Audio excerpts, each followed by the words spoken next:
That is some new music. I've never heard that music before that it played there. It was very new and very shocking. What's the deal, my people? You know it is Don, Tony Teflon. I'm back at you, and this is our first Yellowjackets live stream. We're going to be talking about these crazy chicks who live out in the wilderness and just eat people. I mean, that's basically what goes on with them, right? I'm sure there's a little more going on, but, basically they just eating cats for the fun of it. Now it just seems like they eat people just whenever they feel. They found the taste of human flesh very attractive, and seems like they like it for some reason. So, I don't know. I can't call it with these chicks. I don't know what Phil is. Hopefully Phil will be here soon, my co-host as always, and it's tough to sing without Phil here. So I'm sure he'll be here and everything. Hopefully listen, make sure you hit that thumbs up on your way in. All right, we got a couple of people here rocking with us right now, and if you hit the thumbs up and you get the likes up, then YouTube will spread it out, but yada yada. People searching Yellowjackets and all that good stuff, they will come and they will find it, and they will be able to join the community too. Let's say what up to the people who are here right now. We got John Haymaker rocking with us right now. Debbie Ebby Obebi is in the building, and Urban is up in here rocking with us. Hip is in the building rocking with us. Man, Vince Harper is up in here rocking with us right now. Thank y'all for coming and chilling with us. John, I just say John Haymaker. Hopefully I did. If I didn't, let me say it now. John Haymaker is in here rocking with us right now and everything. And listen, Debbie Bears, I'm wearing my Yellowjackets jacket. That's what's up. That's what's up.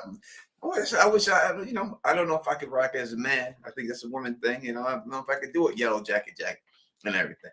But, maybe I could pull one off and stuff. I got a varsity coat. I could have wore something. Maybe it's hard to wear yellow or blue, and that's usually the colors I got and everything else. So it's hard for me. All right, I'm not going to waste any time.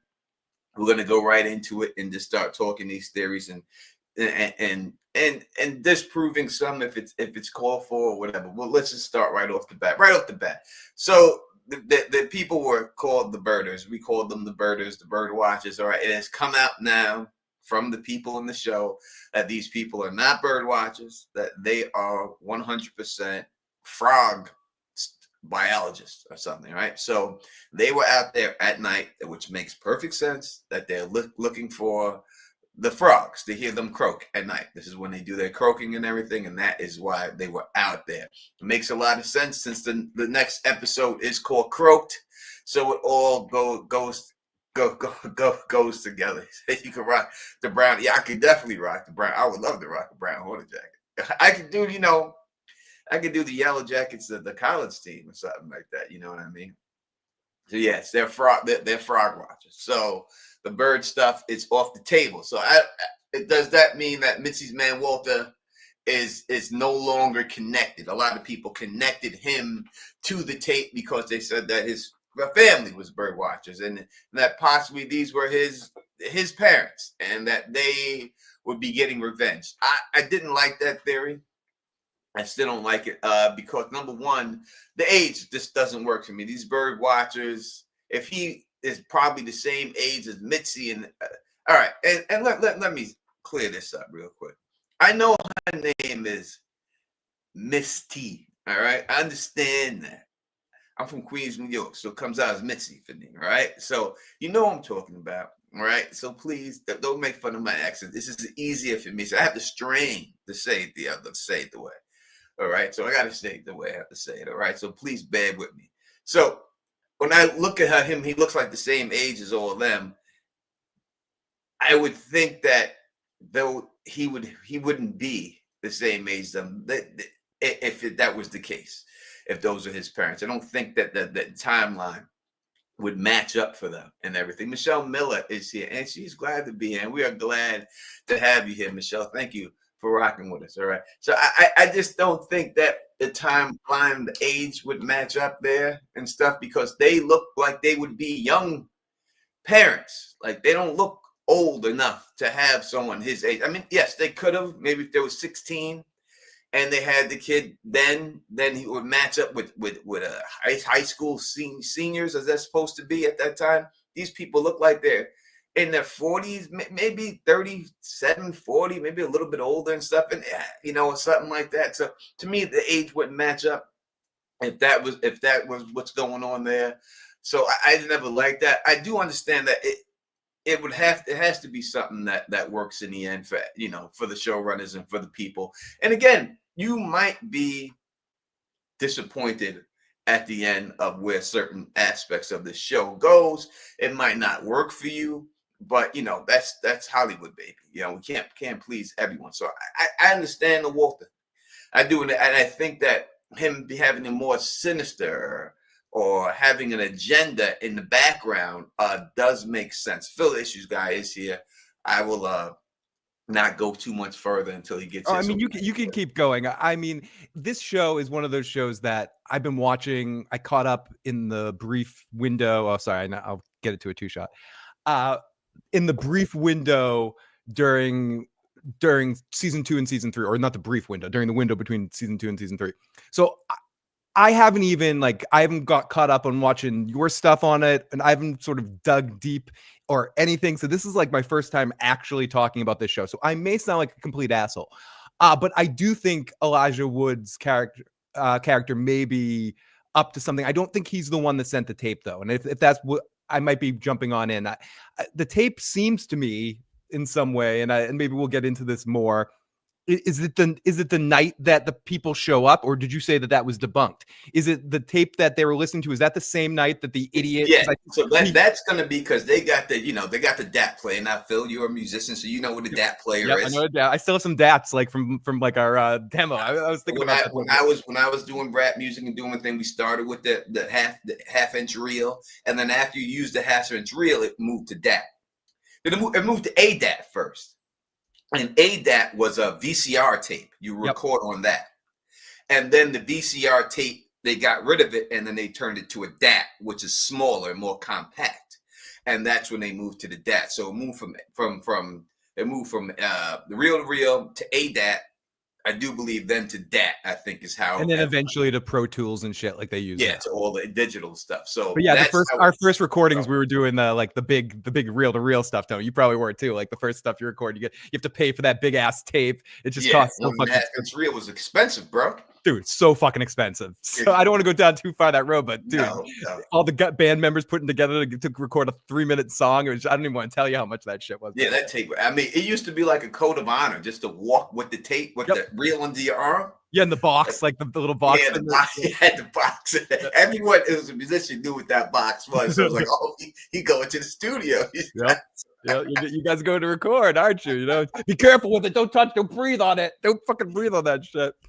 Yeah. So the DAT is, I believe, and again, I could be wrong about this, and if it's debunked, please, correct me, obviously. But the recording that we heard, like we actually hear the "oh my fucking god" on the tape, the tape, right? We hear that dude say, like, I didn't register. No, he said whatever he said. He said, I think they said, "What the fuck is happening?" Yeah, what the fuck is that? Whatever he said. Yeah, what the fuck is happening? What is that? What the fuck is that? And you hear them howling and stuff like that. And obviously, it's picked. They were out there. We can put this together. They were out there recording the frogs, and then all of a sudden, they tell them straight up to start singing. They start singing, and then that's what they start hearing, those sings, and that's what draws them over to them. All right, when they hear the singing and stuff, and that's what brings them to him. And you could see he has it around his neck. He's carrying it right around his neck and stuff when he pulls up there at that player.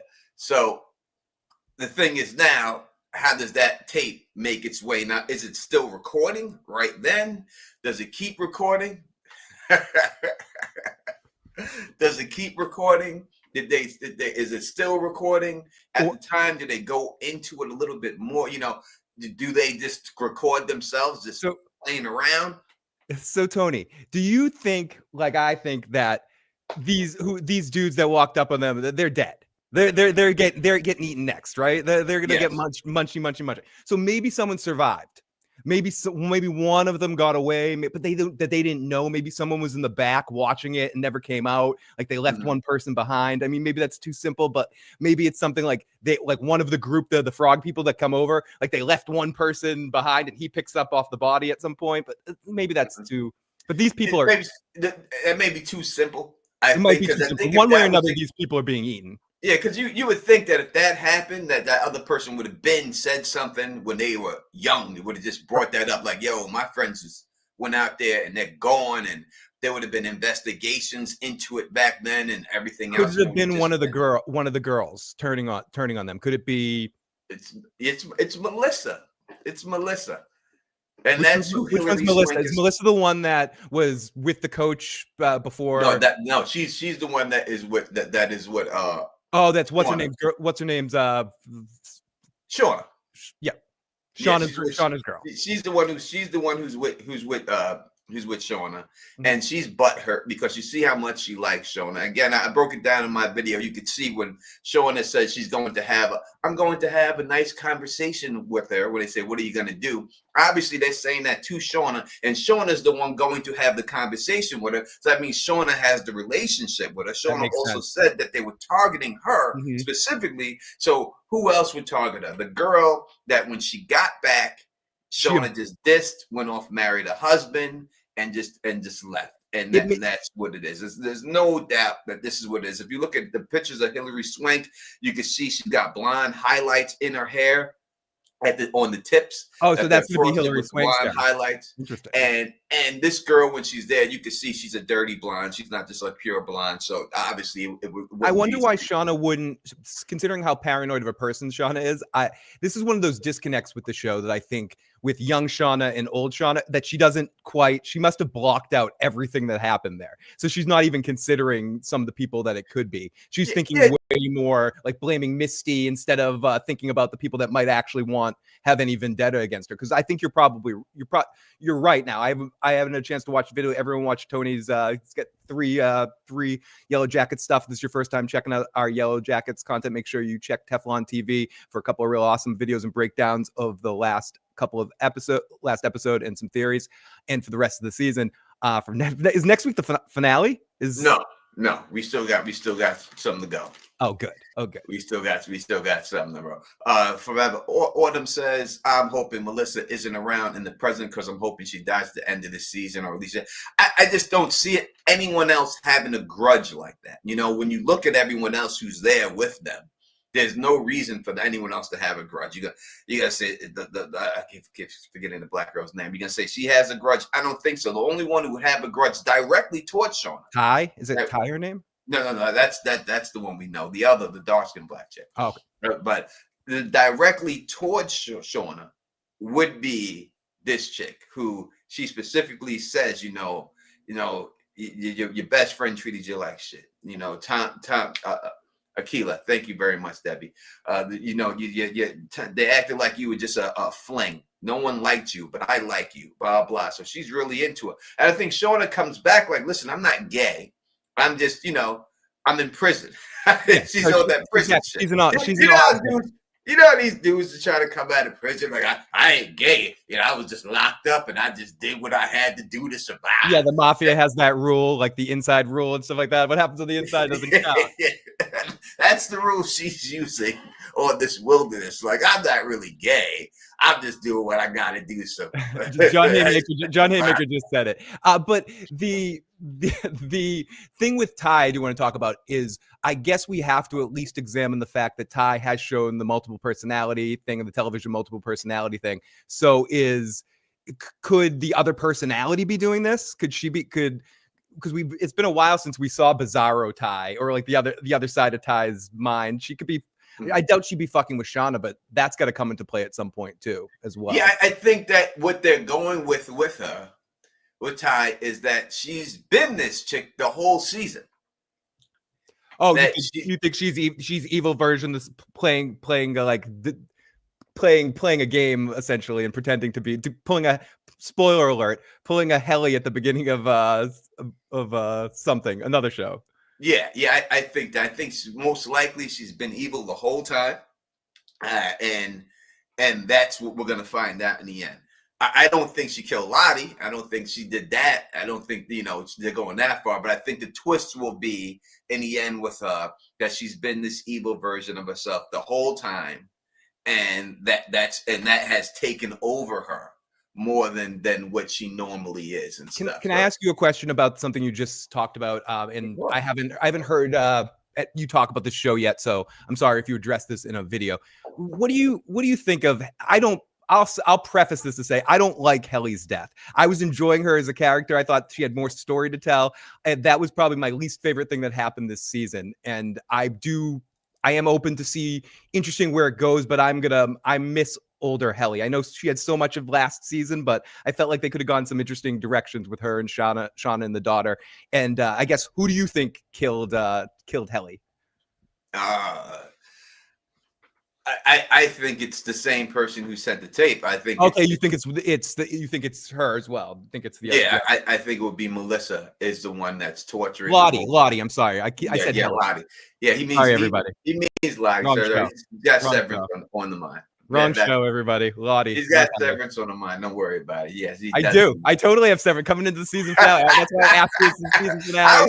See, Phil, I was gonna let it go. I was just gonna keep going and let it roll. You know, I know what you're talking about. No, I've been severed, Tony. I've been severed to just talk about this show.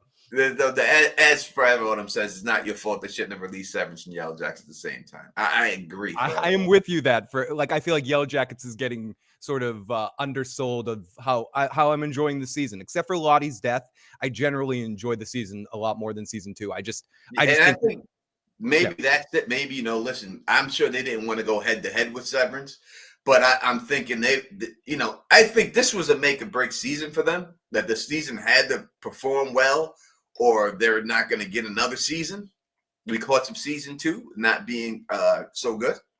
So I think they would just wanted to get it out there to show the people like we're back being the show that you want us to be. Yeah. And it just so happens that they came up with a buzzsaw, Severance, who would have known in the end? Like, Severance was a good show in the first season, but you wouldn't think it would take off the way it's taken off now, especially on Apple TV. It's the biggest show on Apple TV history, beat Ted Lasso. And no one thought that it would be. And Ted Lasso's like, we're gonna come back for another season just to try to get our record back. Yeah, 100%. I don't care because I love that blonde hair lady. I'd marry her tomorrow. I started to watch it thanks to producer Tony Teflon. I've been starting to watch Ted Lasso here and there, and good show, fun show. It is a funny show. It's a funny show and everything. It's a good show. All right, yeah. So back to them. I think that when you deal with her, I mean, they're trying to, and this is the reason why I don't think it's stopped. They're trying to push the narrative too much of it being time. They want you to think it's time. Yes. Right. They've been pushing it. They're saying that they're really trying to do anything to make you think that it's her, but but it's not going to be her in the end. She's not going to have killed Lottie. Now, if you want to say it's somebody else, maybe. I don't think it's Elijah Wood. Like you were talking about that as when I was coming in. I think he's creepy, but I almost think he's what he appears to be, but I could be wrong. Maybe again, I'm being too simple. I think he's just way into Misty and sort of like obsessed with this situation, kind of symbolizing the internet sleuth that's just obsessed with this story and has sort of like researched the backstory and understands it and all this sort of stuff. At least I think he's sort of on the level, and he's just got that Misty bad, and it's clouding his thoughts, and he's on her side and trying to and like when she's breaking, he just wants to show her, oh, you want to be against me a little bit, like I don't know. I think it's all part of the seduction with him, Tony. I don't know what you're. Yeah, I don't see him. I just don't see the motivation for his character to be anything but a simp. Yeah, yeah. I think that if you changed his character, right, to that, it ruins everything about his character, right? It ruins everything that we've already seen about him. That all this stuff was fake, and all of a sudden, this guy's gonna he's Urkel the whole time, and now all of a sudden, and he's Stefan. And he's just going to come out there. Yeah, I was playing everybody the whole time. It just don't work. I was a traitor the whole time, Tony. Yeah.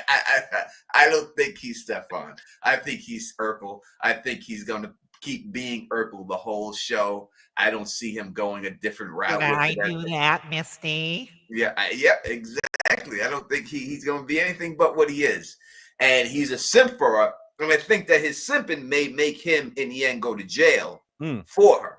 Like, to prove that he loves her so much, in the end, he may take the rap for her somehow, where he goes to jail for her. Yeah, where she commits some crime that she can't get away from, and he steps in and says, "I'm doing this for you, Misty, to prove." Like, I agree. I think he's just like feeling Misty. Like he's all in on that. Which I don't blame him. I don't blame him whatsoever. Christina, all respect. Christina Ricci is on that dream girl list. I can't deny that. Yeah, Christina. That's on you. That's yours. That you get to have that one. That's yours. That's on your list. You got the chick from the Joker's number one.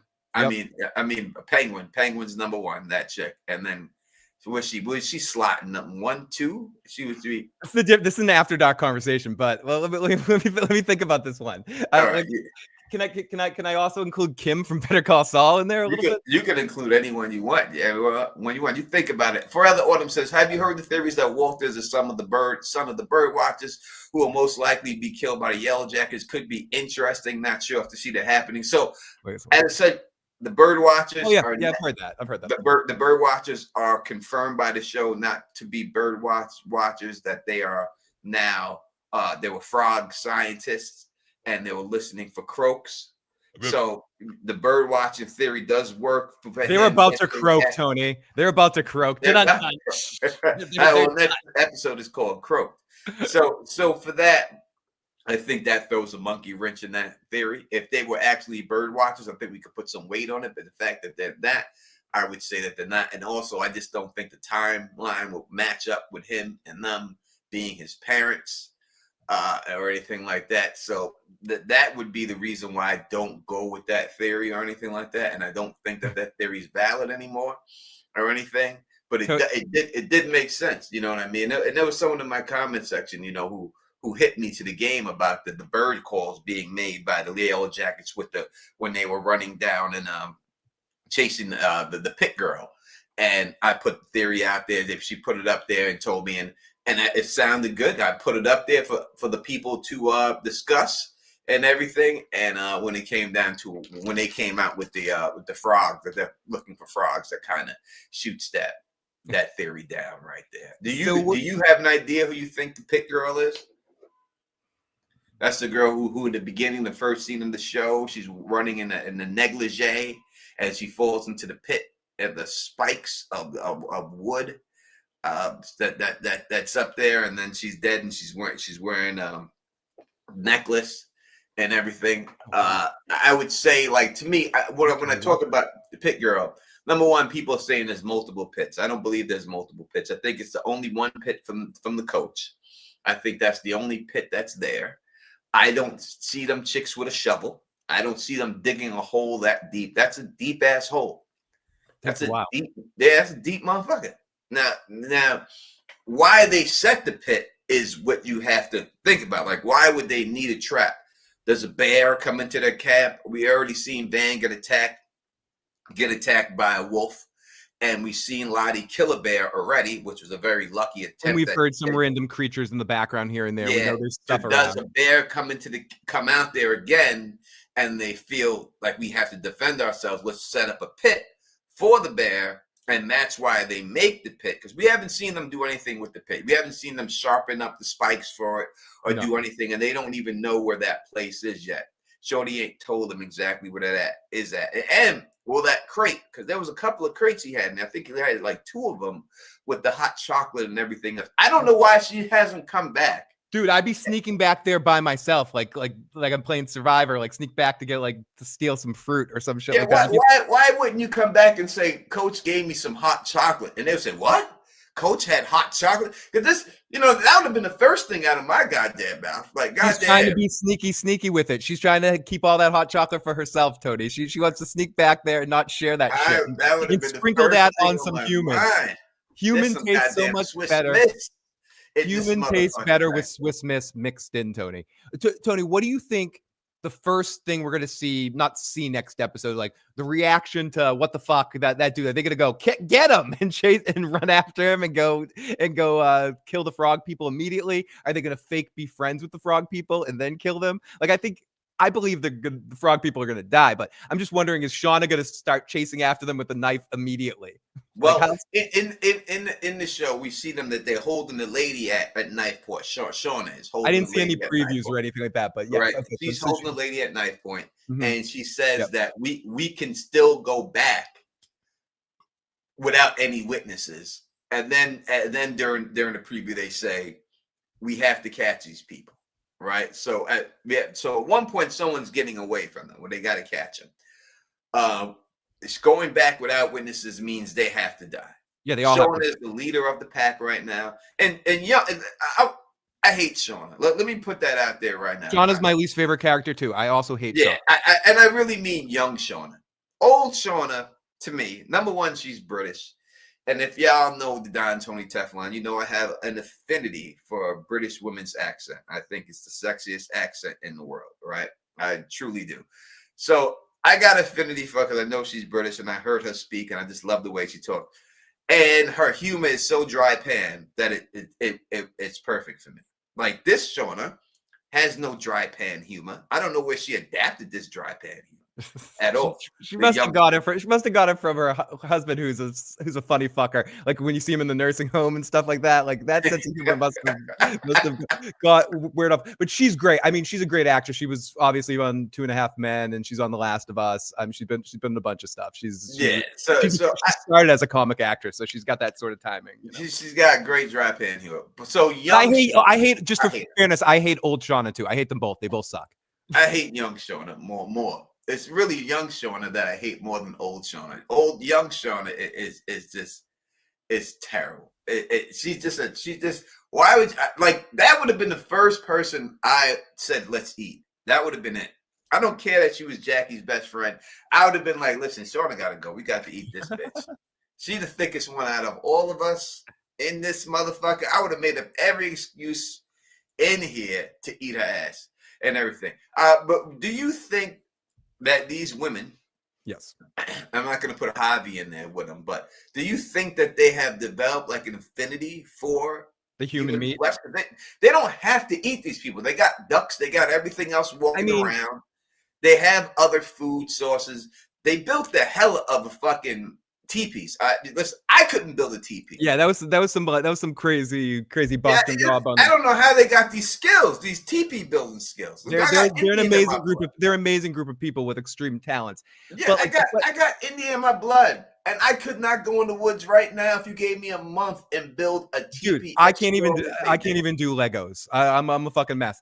But the question is, do they get a taste for human flesh? I think there's a couple things going on. Number one, it's not alive. They're not doing it. They're not doing it because they have to at this point. They obviously don't have to. But I think it's also part of a power grab with Shauna to break Natalie in that moment too, and show her that she's in charge and make her cut the meat, knowing that it's a sort of fucked up situation. I think Shauna got a thrill for the kill of it. I think maybe not all of them got a taste for it, but I would say young Shauna got a taste for man flesh, you know. So she wants to kill some people, and she's going to turn on the girls. I'm sure right now she's thinking she wants to, you know, eat Natalie. You know, I'm sure there's something going on there too. They already tried to eat Natalie. They wanted to eat Natalie. They chased after her. They're going to fucking eat totally. They tried to I love young Natalie. I know she's got a big job with Juliette Lewis not being on the show anymore, but she does a great job. Even her voice, she really embodies the Juliette Lewis voice, like when she does the deep voice and stuff like that.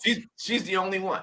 She's the best one for and I also think Ty's girlfriend, I'm blanking on her name, the young to old, is a pretty good one for one. Van is a good 1-for-1 too, but I think the best one is definitely. You just like Van because she played in 6 Feet Under. Yes, of course I do. Thank you for being the only person in the world that might know that, because you're the only person that knows how good 6 Feet Under was. But it's not quite Soprano or The Wire, but it's the next tier on HBO. It's the greatest ending of a sitcom of all time. I would agree with that. One of the greatest endings of a series. I don't even say one. I say the. I think it's the greatest ending. It ends way better than The Sopranos or The Wire, which both are good endings, but it's like, not like that. This ending is, if you're gonna end that show, there's no better way. dude. to end that show than the way they ended that show. You've It said a is lot of very true things, but different that's maybe the most true thing you've ever said. I mean, that is absolutely true. I could not say that any better. It was, and as Debbie says, a brilliant fucking show. Brilliant It fucking really show. was, and the ending was just amazing. But yes, Tony, I like Van extra because of, and she's bringing that 6 feet under energy to it as well. She's playing a great role. I love the role that Van is playing. She's playing a great role. But Van was a piece of shit when she was young too. So oh yeah, oh fuck yeah, fuck yeah. Natalie's good. Natalie's the only young one I really like. Not young Natalie makes a lot of sense. Like she's being very logical in this situation comparatively to everybody else. And I like young Lottie. Young Lottie's fucking hilarious. Young Lottie is amazing too. I think she looks the most like the character when she gets older. Is young Lottie. Looks the most like Forever Autumn. Great. Another underrated show. One of those shows that got canceled early by Netflix, like Glow. And I'll throw Mindhunters, even though that was about David Fincher, not Netflix. But Santa Clarita Diet is a great show, and she's also very funny in that. Great, hilarious, over the top show. Very funny stuff. And we got Phil Mary holes in and says good name, Phil. Melanie Lindsay is from New Zealand, not Australia. We sound familiar to them. Did I say Australia? I didn't say she was from Australia. I didn't say. I think you said British. No. Melanie Lindsay. Oh, Mel is from New Zealand, not Australia. Wait a second. No. She's not British. The chick who is who? All right. Now I'm messing up. Now y'all threw me for a loop here and everything, and now you're messing me up here for a second. Melanie Lindstrom, who is that actress? I believe that's older Shauna. That's on older show. Is she really? I think that's her name. I know the actress who plays Lottie is from New Zealand. Oh, maybe it's. Let me see. Let me make sure that's the right. Yeah, the actress who plays Lottie is from New Zealand. So I know that is the case, and I know she's from there. I thought she was British. The other chick. Someone in the comments said she was. All right, so I stop messing with me, people. Someone in the comments said she was from Australia. All right, that's not me. Yeah, all right, all right. Yeah. Old Shauna is a New Zealand actor known for the portrayal. Known for her portrayal in awesome English accents, American accents. Who, old Shauna? Yeah, that's what this says. From New Zealand? New Zealand. That's what according to the Wikipedia. No way. That chick has got to be British. Let me see if I can share this. Yeah, is she really? I think so. Yeah. Well, that's crazy. She's the most white-skinned New Zealander I've ever seen in my life, if that's the case. Yeah, New Plymouth, New Zealand. I've never seen a white New Zealander like that at all. Well, regardless. Well, I thought she was sounding British to me, but maybe I'm wrong and everything. Melanie is definitely all right. Yeah, she says definitely from New Zealand. I wrote Australian, but it's New Zealand. All right, Melanie. All right, so she's from New Zealand. All right, she doesn't have the sexiest accent. Then I don't like her at all. You're like, then we can trash older Shauna. Yes. She's dead, man. Yeah, she's dead to him. Nice. It's almost a Henry Cavill's from New Zealand too. And so is the. I didn't know Henry Cavill's from New Zealand either. So the third best. Get out of here. I don't like her. If fuck Shauna all around, man. All right, how about that? Thank you. Jump on board the hate Shauna train. I don't like the old version or the new version. I hate you both. Thank you, Tony. I hate you both. But that being said, that's a credit to both actresses, the way they're playing the character. They 100%. Made both. 100%. Both actresses, young and old. When I say I hate a character, that doesn't mean it's a bad portrayal. That means the character's she's doing such a good job playing that character. It's getting a visceral reaction out of me. And both of those are like, I love New Zealand. Trust me. I'll tell you that. I know I almost traveled to New Zealand to smash this one chick. That's how bad. Flight of the Conchords. I was really going to fly on the other side of the globe just to smash this chick in New Zealand. It was like right there for me to do it. So I love New Zealand. I love the. I just got no love for the character. So don't give me a flag about that. Thank you forever, Autumn. We're chew motherfucking chew, and I love Flight of the Conchords. They're one of my favorite bands. So we're representing our love for New Zealand. I'm gonna What 100%. Flight of the Conchords created hip hop. Yep. What? It's a joke. It's a joke that Oh, they make. Right. They make a joke. They're like, back when we invented in the late 2000s in New Zealand when we invented hip hop. They're pretty hilarious. I gotta play you some stuff. All right, let's get back on track here. Everybody hit that thumbs up for your boys. Smash it for your boys. #1 show for the fan by the fans, right here. Teflon TV. Phyllis, guys, make sure you subscribe to both of our channels. It says a call-in show, which means that you can call in and speak to us and give your questions and everything. We would love to hear from you, or just give your theories. The call-in number. Phil, you gonna put yours? You want me to use mine? I got it on. All right, we'll use Phil's calling number. Can someone please put Phil's calling number on in the chat in case people do want to call in? We would love to hear from you. That's what this show was all about. It really isn't about us. It's ranting. We really want to hear from you, the fans, and what you're thinking.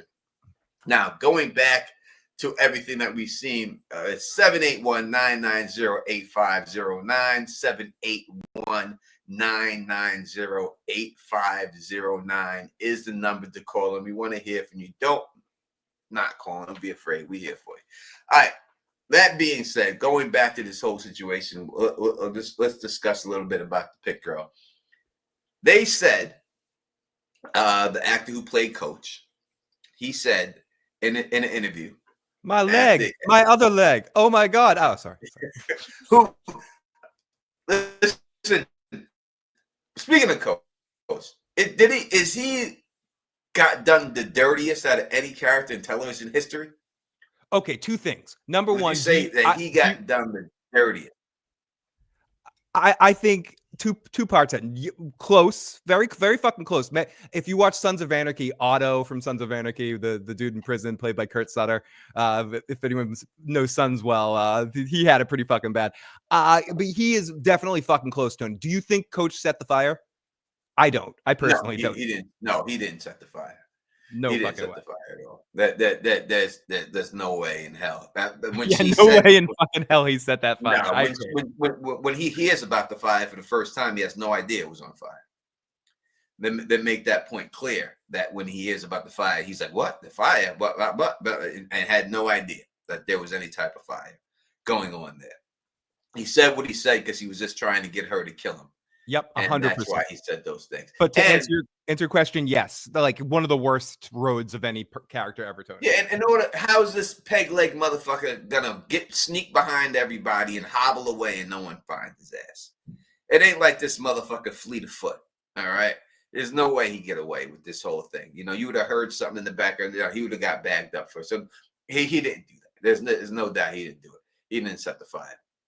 And it's not going to be Mitzi Isa because she already destroyed the recorder and all that. They're going to not make her sabotage twice. And and to that point, Tony, every time Misty's done something sketchy, they've shown us her do that sketchy because they want us to be through her perspective. They're not going to have us hide anything, like, because we already know Misty's sketchy. So so it's not any big reveal or something like that. Like anything she could do is sort of like, of course she would do it. So why not show it? So it's no big mystery. So it's so I don't know if that makes sense, but like the logic I'm having, like if she's gonna do something, we're gonna see her fucking do the crazy things she's gonna do. Yeah, that's the way they played it with her so far. So it definitely wasn't him. You know, who would have did it? That listen, I could easily see Ty doing it in sleepwalk mode, knock something over. I think personally, I think it's Travis, the way he's been reacting to everything, the way he jumped in front of the coach before everyone else said stop, and the way he's sort of looking at it. I've heard a couple people say one of the other girls, the way she's looking and she's scouring and stuff like that. But for some reason, I think it's Travis. But do you think that's something that we'll actually find out, or could it have just been nature? Could it have been something natural that just started that? Well, the guy who, when he did the interview, he said that he felt it was going to be left open-ended. Yeah, that they were just going to leave it open-ended, and people would just have to, whoever they felt like did it, and they were never going to get. But he could have just been saying that because he didn't. I don't know how much of the scripts he's seen. If he's seen any episodes after he passes away, I don't know if he's seen that. But that was his perspective on it, that it was going to be open-ended and open-ended and everything else. So yeah, no, I'm with you on that one, Lou. No, I don't want that to be who dragged the tent, Tony. yeah, well, they'll show who dragged the tent. That will get shown. That's Okay. different. Okay. I guarantee you they show that. That's no doubt about it. But so it may be that part may be open-ended and everything else when it's all said and done. So we want to know who started the fire. I'm really as for him getting dirty, this is a guy who actually did nothing wrong the whole time. He gets his leg chopped off. You know, he did not act on the Mitzi request for sex, even though he could have done it. And she was pregnant this whole season. That the actress who played her, young Misty. young Mitzi. She's pregnant the whole time during this season and stuff. She was pregnant. So if you see her in bigger clothes or things like that, or they don't show the belly that much, it's because she was pregnant this whole time. They said the actresses said that the number one thing they remember about the show is that she was throwing up on set every day. So she was pretty far along. If she's throwing It's up amazing how they can film that stuff, because I wouldn't have suspected it. There's a whole season of Cheers that Shelley Long was pregnant, but they shoot it everything like from the chest, from the waist up, or they filmed some stuff with her and Frasier after she gave birth, you know, like before she got too pregnant, and they filmed it all out of order, and they had them go on like a trip to Europe and stuff to kind of counterbalance it. So it's so interesting the way they can kind of film around that stuff. I wouldn't have known that if you didn't say that. Yeah, 100%. So that brings us to the Pit Girl situation. I know a lot of people think it's Mari. Put in the chat who you think the Pit Girl is. We'll go through some of these theories and stuff. Now, I know people may think that it could be one of the Froggers. I guess we can call them now the Frog Watchers. We just call them Froggers. It could be that chick. It could be. But yeah, they could get into a whole thing where they get into a war with them and they have to capture them. But she's too big. She's too big. She's too big. And she's a full-grown lady, as I said in my video. She's a full-grown lady. You can see she towers over all those girls when they got her handcuffed and everything else. This chick was bone skinny, dark hair, full lips on her, but bone skinny. She looked like she was the age of these chicks, if not younger. She looked very small in stature. This chick is big, all right? And I just don't think that the size of her fits her to be the Pit Girl. Now, I do think they will be executed in some way, but I just don't see her particularly being the Pit Girl and everything. And everything else. Debbie says that Christina Ricci was pregnant throughout the filming of season 1. oh wow, So both Misties were really pregnant. They both got who Christina Ricci got a baby by. I wonder who her baby daddy is. No. And New says, I saw a crazy theory today that the Pit Girl was Callie. All right. I've seen people talk about Callie and everything else and give the reasons why it would be Callie. There's a lot of things preventing it from being Callie. A lot of things. All right. But we can spin things to make it Callie. Which one? So Callie is Shauna's daughter. Oh, okay. Yep. All right. So number one, Callie does have the necklace. The girl has the necklace on. Yes. Callie has the necklace. So that fits. Bad stuff needs to happen to Shauna. And I don't mean that because I hate Shauna. It's foreshadowed throughout everything that Shauna's going to have some big losses, theoretically. In order for it to be Callie, the only thing we could say is it would have to go down like, for some reason, all the Yellowjackets go back to the island. They go back there. It sounds like we're talking about Lost. Right. They all go back. Yes, we need to get back to the island. Yeah, they have to go back to the island. And then they have to decide to sacrifice her daughter, chase her daughter down. A little Shireen action, a little pray, like have to sacrifice her to the god. It would have to. It's the only way. It's the only way it works. It's the only way this theory works. They'd have to sacrifice, have her run, in the snow. It have to be it's snow time. It have to be snowing out there. Have her sacrifice it. Have it run down there for the sacrifice. Have her run away. Have the adults dressed as they did back then. They would have to find the material and everything else that they made those costumes with back then. Remake the costumes. Run down, chase her down, and though even though they showed Damn the it, girl Tony. they showed the girl in the pink sneakers looking down at her. It would have to be an adult with the pink sneakers looking down on her. They would have to recreate all that. Now, all that is what has to happen in order for that theory to work. So I would say, Tony, I've just had a My Cousin Vinny moment. Like if I ever commit a crime or if I ever get accused of a crime I didn't commit, and like, you know, that part in My Cousin Vinny, I want that guy. I want you to be my lawyer, Tony. I want that guy to defend me in a court of law.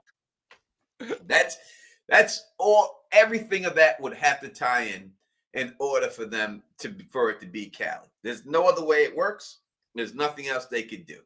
It can't be they recreate the woods somewhere close to home because they have the carvings in the trees and do things like that. All that would have to go down in order for it to be Callie. I understand she's wearing a necklace now, and the body type would fit, the lips would fit, and everything else. It just doesn't seem. It seems like that happened back then. It doesn't seem like that happened now. I think another argument for it would be like, you know, they're making Callie a more important character this season. I think that they may make her a more important character this season because in the end, she may turn her mother in and get her mother arrested. And because she wants to be close to her mother so bad and her mother pushes her away, that would be the end revenge for her, to get her mom locked up and call it a day. And that's how she gets bagged up at the end because of her. Especially if she gets any transference blame about the Lottie situation. Like if somehow the daughter finds out that, you know, this person killed Lottie to get to Shauna, like, or anything like there's because of the connection that the daughter had with Lottie. So I think that's the thing that makes me upset that they killed Lottie, because I do feel like there's more to explore with the daughter and Lottie and Shauna and sort of a weird triangle kind of relationship. But I do think also her death could kind of facilitate that, especially if we find out that Shauna had any sort of connection to that, or even if it's a lie, even if the person that's fucking with Shauna like tells the daughter that Shauna did it, even if she didn't, or there's some sort of you know, it could turn the daughter. The daughter's not very logical. She doesn't have her she's not an adult yet, so she's not quite thinking straight. It's like those damn Halo commercials. You seen that Halo commercial where the mom is like, sorry, I ate your last Halo. For the oranges, yes. Yeah, she's like, sorry, I turned you into the FBI. Yeah, totally. Sorry, Mom. Turned you into the FBI. I apologize. I turned you into the IRS. Sorry, it could be a situation. Yeah, sorry. Debbie Ebby O'Bebby says, well, it was foreshadowed that Callie might kill Jeff in a roundabout way. Tina threatens Jeff. If he got her pregnant, she would raise a baby to hunt him down and kill him. Ooh.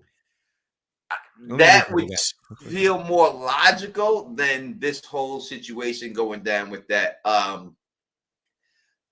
I don't know. I think she loves her daddy. I don't see her hunting her father down, as Shauna says, but an accidental death where he dies or something like that. He's such a good dumb dude. He's such a good dumb dude. He's just like a dumb, like good, like, oh, like I killed somebody. Ho ho ho. Like, yeah, he's such an idiot. Idiot. He's such a fucking moron. But he's such like him at the old age. Like was really just it opened my heart. It was like the Grinch for me. Like my cold heart lit up for a second. I was like, oh, he's so sweet with those people. But he's just such a doof. The old ladies loved him. Yeah, you look up doof in the dictionary. Old ladies love the doofs. But like, yeah, the old ladies loved him. That guy was jealous as hell. The bingo operator. That was such a good scene. That was such a really so bad. He's like, this is my hose. This is my bingo, Tony. Taking my hose from me. I remember real quick. I remember I was doing a job in an old folks home, and I was in there, and this lady, I don't know, maybe she's in the 80s and stuff. And she was a skinny old lady with some really big boobies sagging and stuff like that, you know? And I was getting in the elevator and she was like, can you hold the elevator? You know?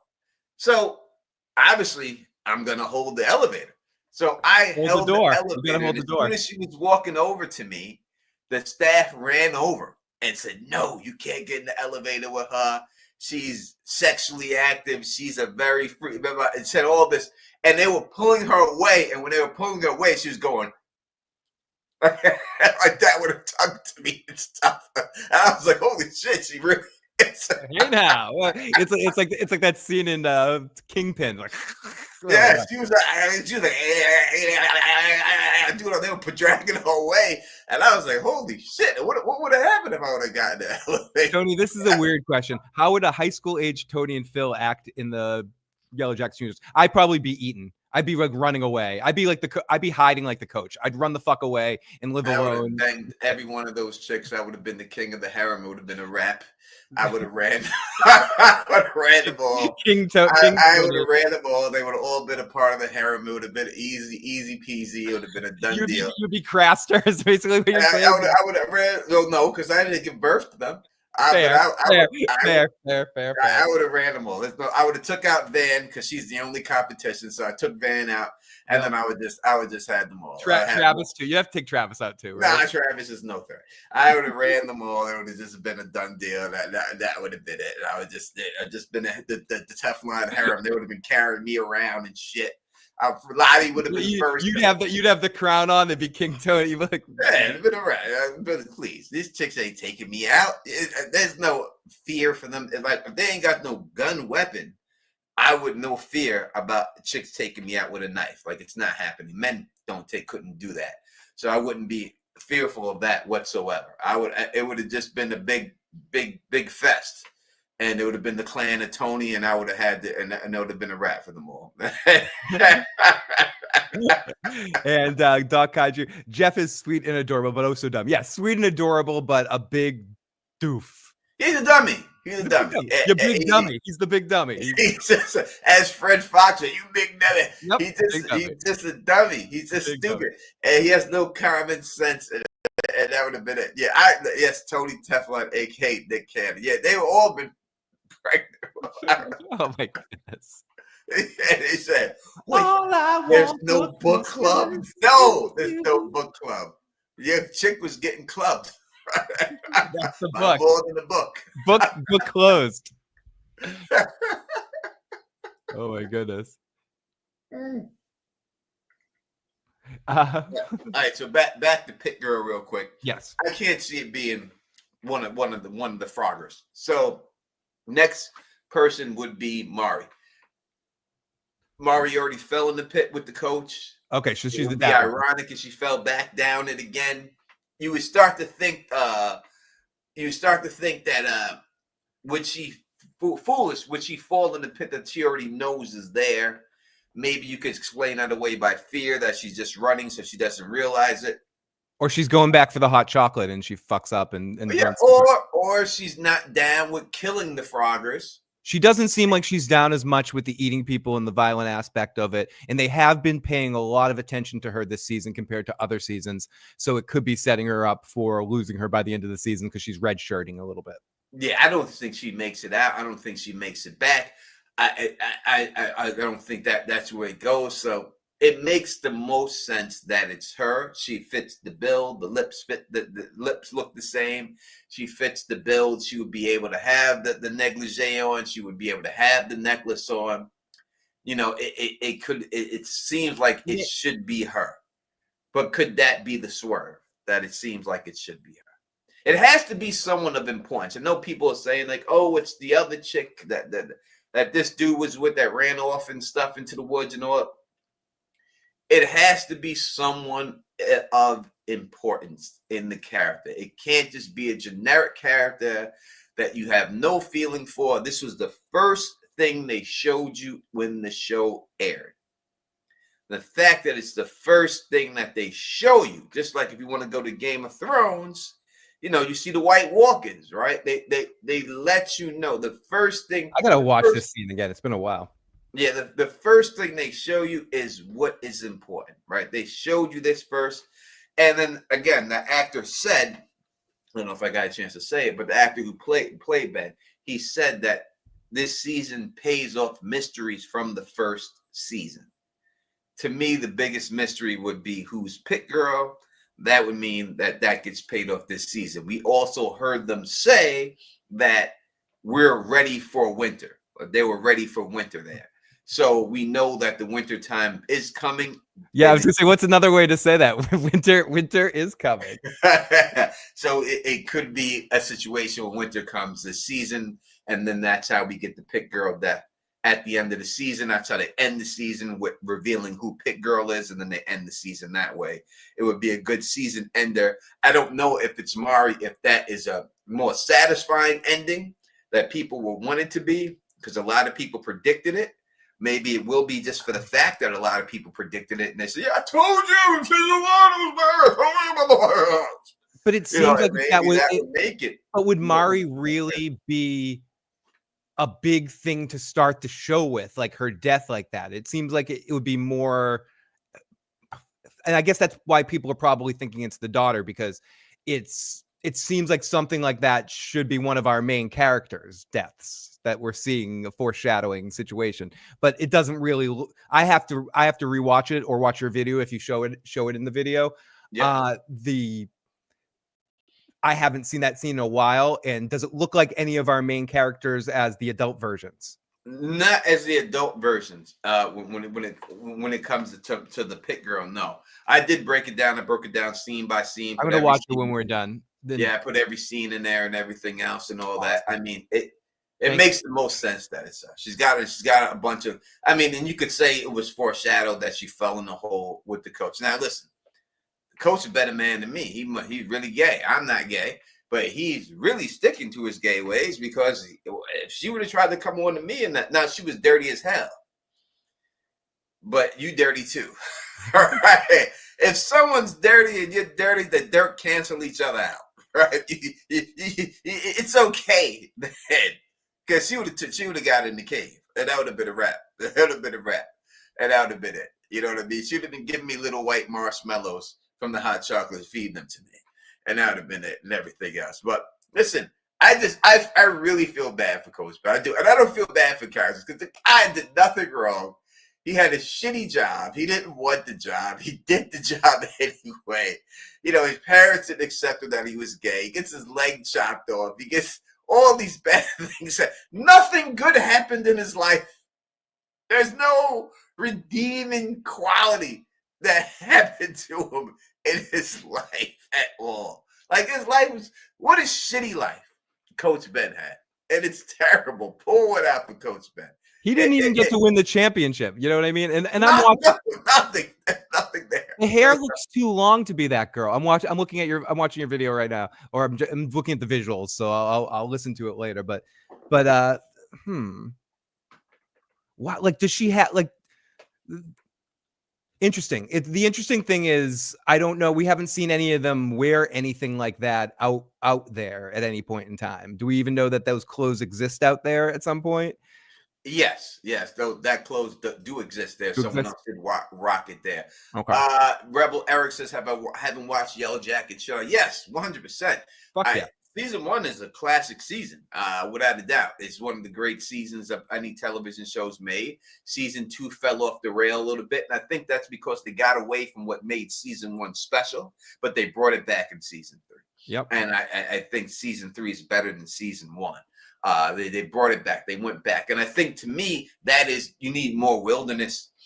The important stuff is in the wilderness. And I think season 2, they just got away from it too much. Too much hippie commune stuff. And I think season 2 is not as bad on a binge as it is week to week, but it's just not very exciting. It lost its way a little bit. Yeah, yes, I understand with the whole Lottie thing and the cold and everything else, and it's not purple, it's whatever fucking thing she said it was. Motherfucker, I know purple when I see it.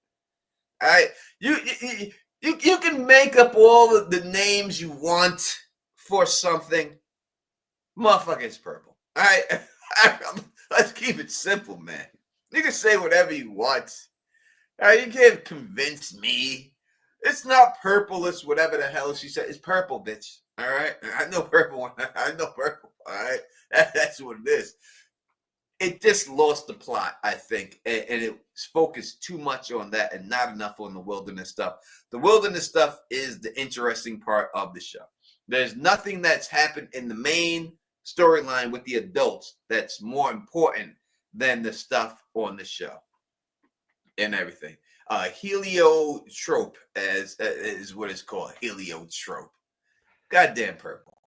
Yeah, it definitely could be that girl. It most looks like her. To your point, if we're playing like the very possible game, it most looks like her from the visuals of it.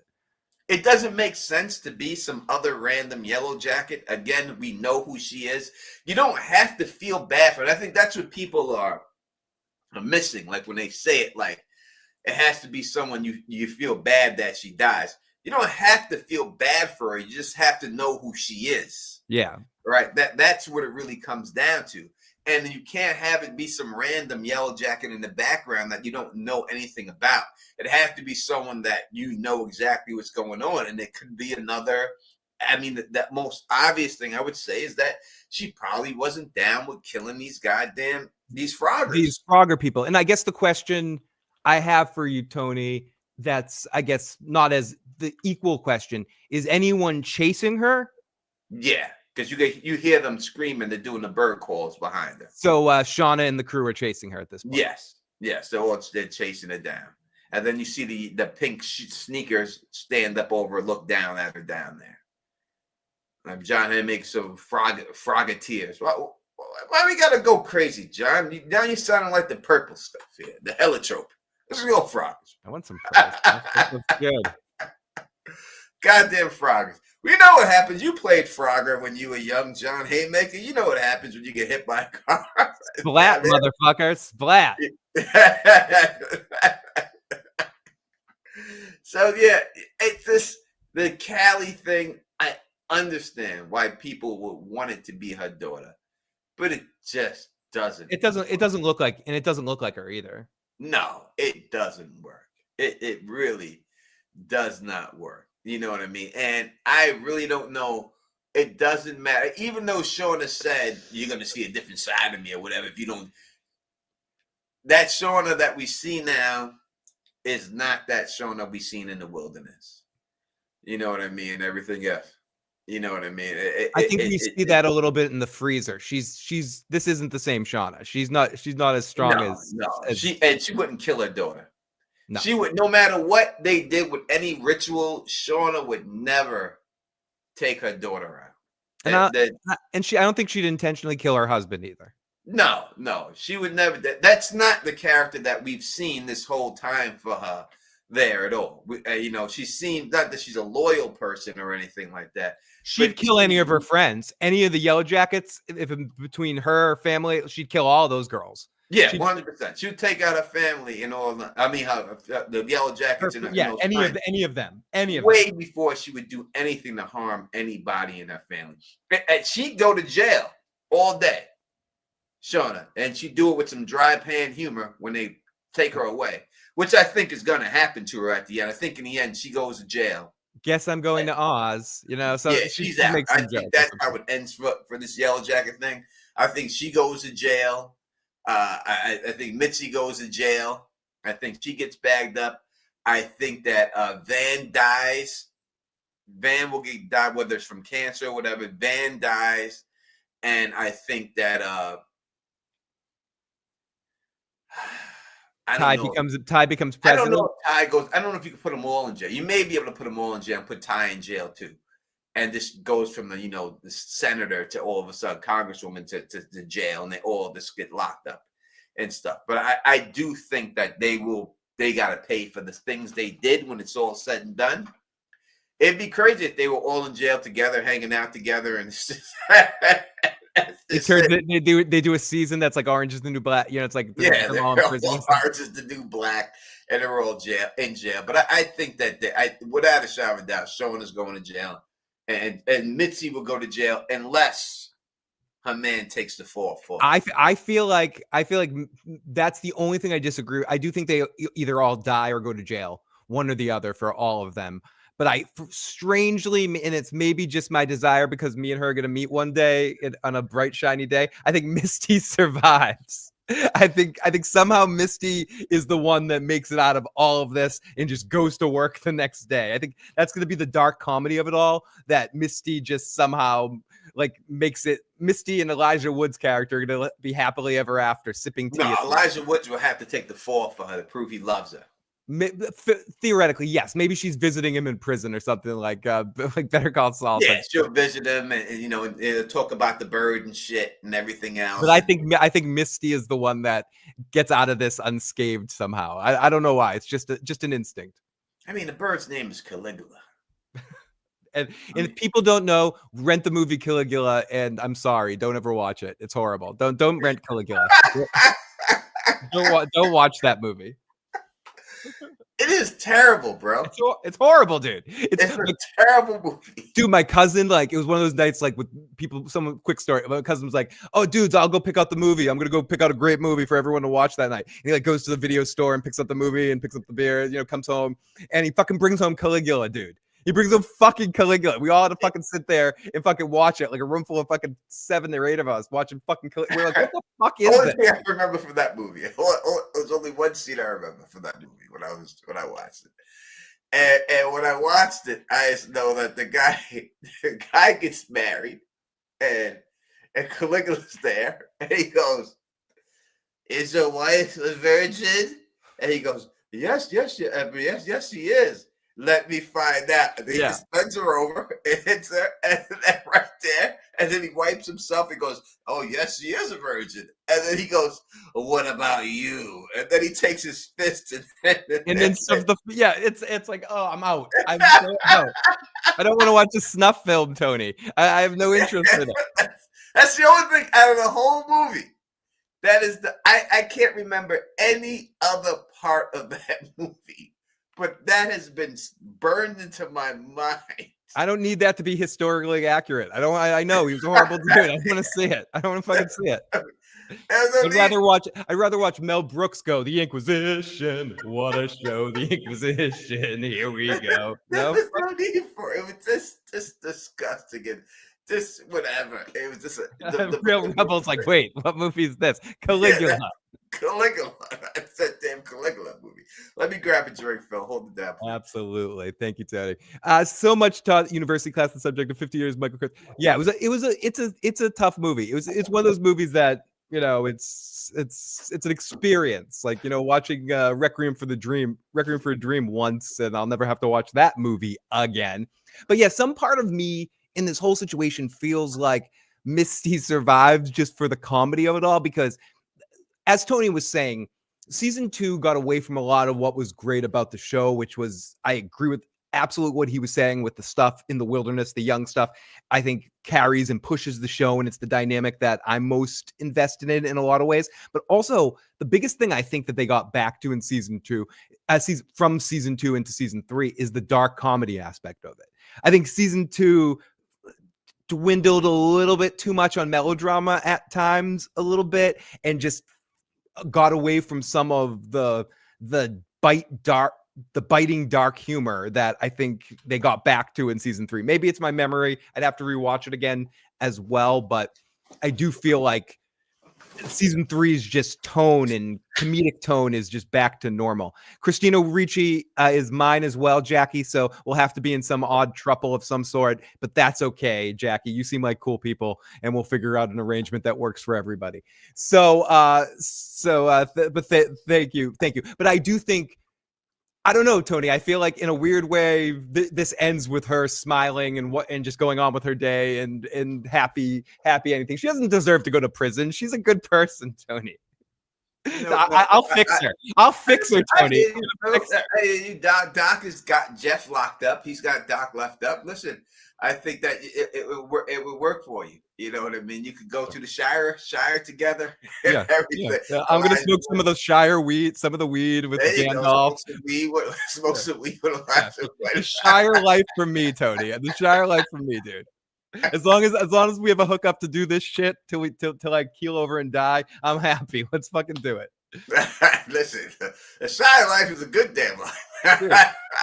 Shire life for me, man. I hope you come and visit and stay in Bagans with me. We just gotta raise the roof a little bit. I don't want to walk around like this the whole time. You know, we're not Hobbit size. You know, I will listen. I don't think you're gonna get me going off on a tangent about the big booty on these midgets, bro, and little people, and I don't want to go there. All right, so we're gonna we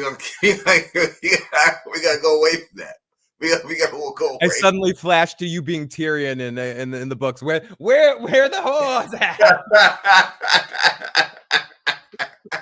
Kenny, is your name? If I was in the wilderness, I would have had a throne. Goddamn it! There's no doubt I would have had an antler throne like I was Robert Baratheon. Yeah, you were. Come on, Stannis. You'd be like rocking the Stannis.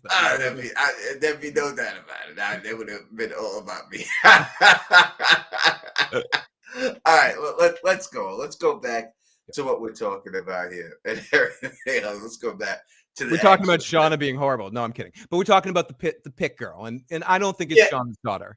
I don't think it's no, I don't see it. I understand why people would want it to be. It would be a twist that I don't see coming.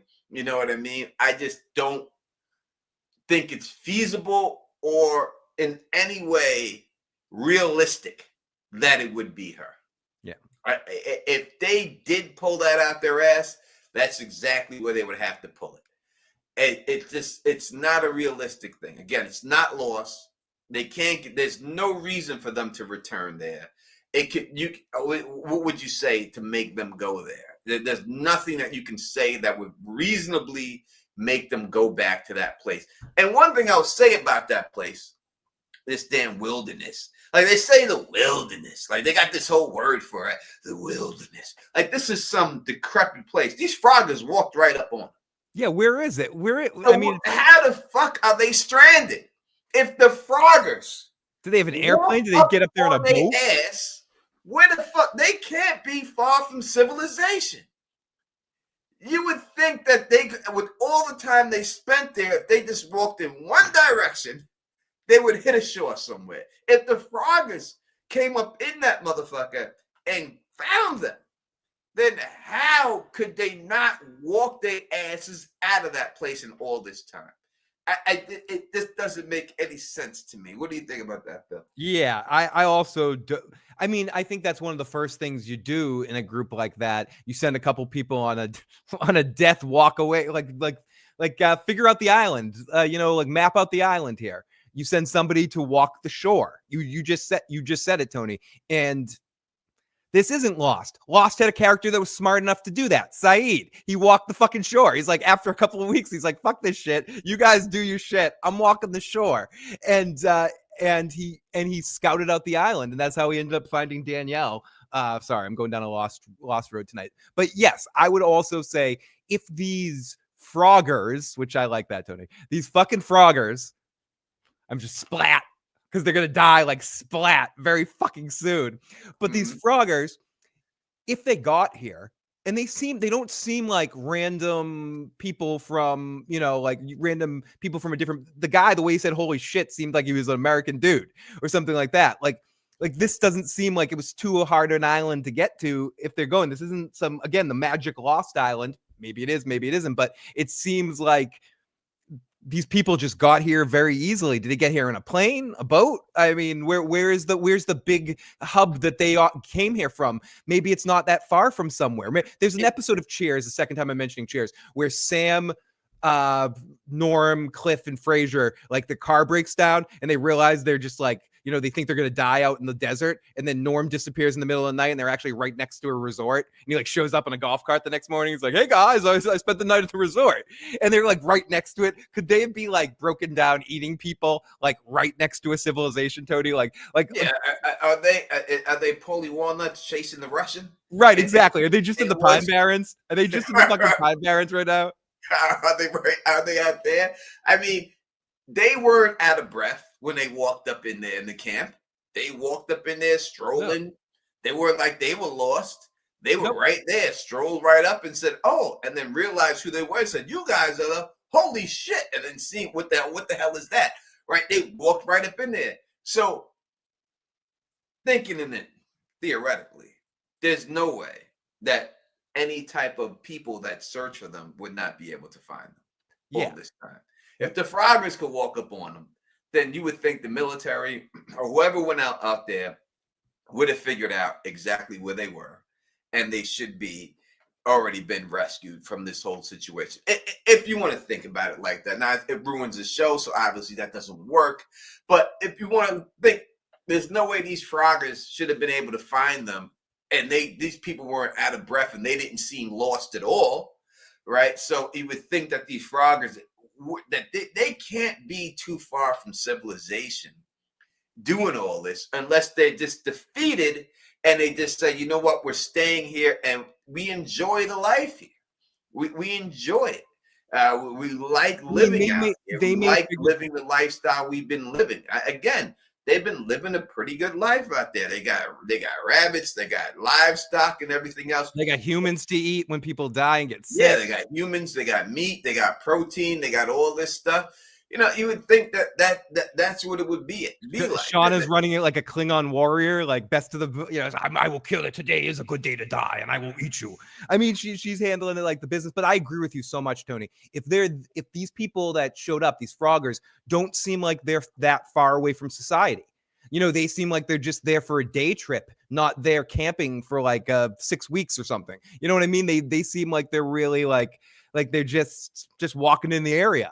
They're not looking for anybody. They're not out. It seems pretty damn close to some sort of civilization. That's what would be hilarious if they're like, you know, miles from some sort of hub or something like that. Yeah, like they walk down the block and clear some weeds and the fucking McDonald's sign is right there. Exactly. There's a Walmart and a McDonald's and stuff like that. Oh shit! Like you'd be like, motherfucker, I've been eating grubs and there's a Big Mac down the block. Like, how don't you find the golden arches? How could we get there? God damn it. Wait, that's not a McDonald's. That's a McDowell's. That's even better. I want the golden arch. Even better. Even better. The golden arch. So you know that's better. Even better. WMBO Bebby says they are herpetologists. Is that what they're called? Herpetologists. Is that people that have herpes? No, I'm sorry. Herpetologists. I guess they're listening for the croaks. Ah. It does sound like herpes to me. Yeah, like the way the word sounds, it sounds like someone that studies herpes. It's spelled herpes. Yeah, it makes me a little uncomfortable. I mean, it's spelled herpes. It doesn't sound good. It sounds like herpeologist. Tony, it reads like herpeologist. That's what it looks like. It doesn't sound like any job that I would want. You know what I mean? No, I don't want to go into that science. You know, I wish I went in different directions. Probably the town over would be probably for where I'm at would be the best experimentation place for it. for the frog. I'm gonna call it frog study just because it's a better way of saying it. Let's just go with the Froggers. Yeah, the Froggers is the way to go. We appreciate what its actual terms are for it, and thank you for that science. But I don't want to say that word. That's a bad. Yeah. I feel like we're gonna get flagged on YouTube if we say that word too often. Yeah, we're gonna get flagged for saying the word too much. They're not gonna understand. As someone whose channel got banned for a while for stupid shit, they're not gonna understand the subtle sides. But you guys just kept saying that over and over. No, that's what it means. Frog people. YouTube doesn't frog people. YouTube doesn't understand such things. And all that good stuff. All right, let's put it like this: Hillary Swank. Yeah, we know who she is, all right?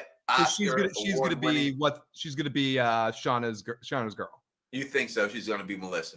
I mean, that tends to make sense. The way, like, if she's coming on, she's got to be another probably one of the Yellowjackets, right? Because she's around the right age to play. They want to bring in another big actor after Juliette Lewis left.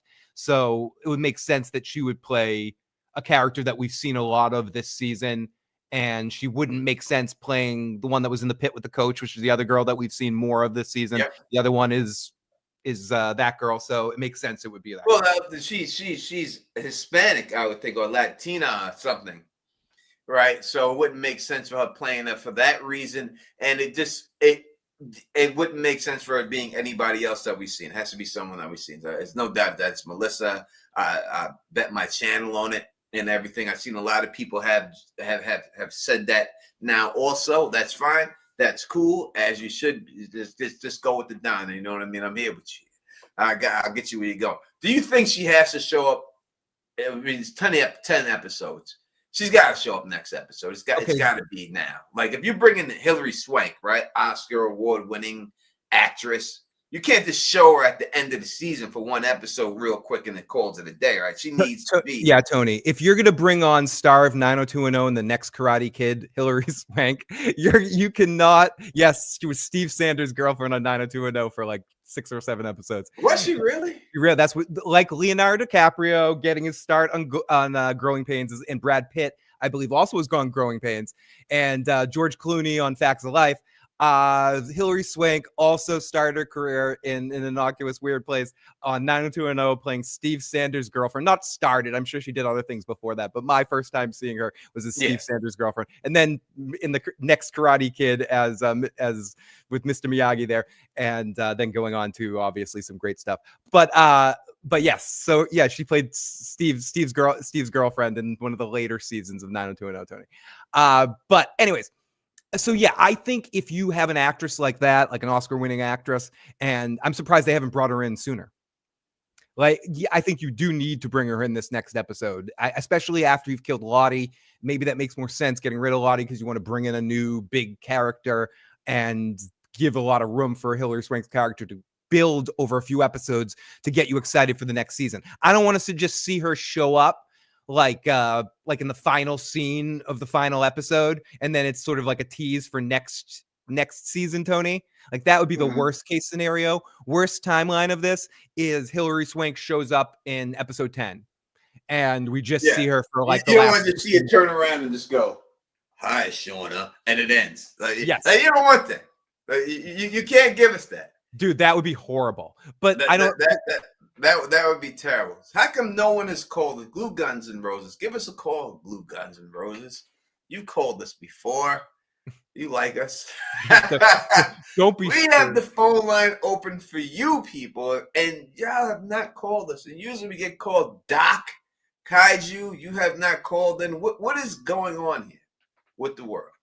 And y'all have not called in, and please. Well, Tony, I was a little intimidated to talk about this show because I wasn't sure if I drop the number in the chat for us, please. Our wonderful Jackie C has tossed it on in there. Yeah, Jackie's the best. 781-990-8509 is the number. Please call us and let us know how you feel. All right, let us know. KP probably hasn't watched the show yet. I can give you my KP impression. Good morning. Please, Tony. I gotta pull my shirt off if I'm gonna beat KP. I gotta get ready for it. I gotta get ready. Yeah, I gotta take my shirt off. I'm gonna beat KP. I gotta take the shirt off real quick. I gotta get there. TJ says, here's my KP impression. TJ said, I hope you guys can go all night like Julie B. I go to bed, they're streaming and wake up there. No, I cannot go all night like Julie B in that way. I can go all night in a different way, but I can't go all night streaming. That's not the way I go. I got my stamina is used for other things than streaming. Doc Kaiju says, I'm working until midnight. I'm already being bad by being, oh Jesus, you're on the job, Doc. Stop. Don't get bad. Don't lose your job like me. Yeah. Don't be in the situation Tony and I are in. You know. Yeah, don't do that. Oh, in retrospect, anyone's hiring any podcasters or streamers, please send it to us. I gotta talk to you about something ridiculous after the show, Tony. For some side stuff. Oh, we got a call from area code 812. Area code 812. Welcome to the show. Hi, it's area code 812, and I'm so welcome to this show, y'all. How are you? Great. How about yourself? Great. How are you, Blue? Good. So, first of all, I'm so stoked y'all are covering this show, and that Tony's making weekly videos. I came in late, so I'm sure y'all already talked about this, and I haven't seen the newest video uploaded today or within the past 24 hours, but I did see the video before that where you don't think that the birdwatcher girl will be Pit Girl, or did you change your mind? So it's not a bird watcher. They're froggers. It's what the people came out and said with the with that run the show. So that they're frog watchers or frog. They're getting the sounds from the frogs, croaks. Oh, I didn't even know there was such a thing. I've heard of like frog gigging, which I think is gross. I don't eat frog legs, but I didn't know there were frog listeners or frog watchers. Yes, Didn't they're know about that. listening. They're listening for the frog sounds. That's why they were out there. Okay, but so do you not think that the Frogger girl is Pit Girl, or did you change your mind? Because like I said last year, I said in the video that I didn't think it was her because of the body type. She looked too big to be that girl. Mm-hmm. And I still think that she's just too big. Now, listen, they can change it and just say they didn't have an actress. You know, they didn't know who they were going to cast and put this chicken in the white shirt and then have her run down there. They could do that. But to me, she's just too big. She's that lady. Is when you see her next to Shauna, she's towering over them. Like she's a full-grown lady. And the one who went in the pit looks like a high schooler. Yeah, no, I do agree. The Pit Girl is definitely like a younger person. But when I was watching, and I'm just going to refer to the video I saw of yours talking about Froggy Girl. Mm-hmm. So I do think she's wearing like one of those, you know, those puffer jackets, those when you walk, they go. Yep. Like one of those swooshy jackets, you know, and those are really puffy. That could make, you know, anybody look like a thick biscuit. You know what I'm saying? Like it's not flattering for any body type unless you are a bigger body type and you're trying to hide that you're pregnant or something, you know? Mm-hmm. So I think it still could be her. And that's just totally something this show would do, I feel like anyways. Or you know what? They could just do it to have us still guessing. Because at this point, it's either it has to be Mari or that one girl that doesn't show up very often, but she's rude.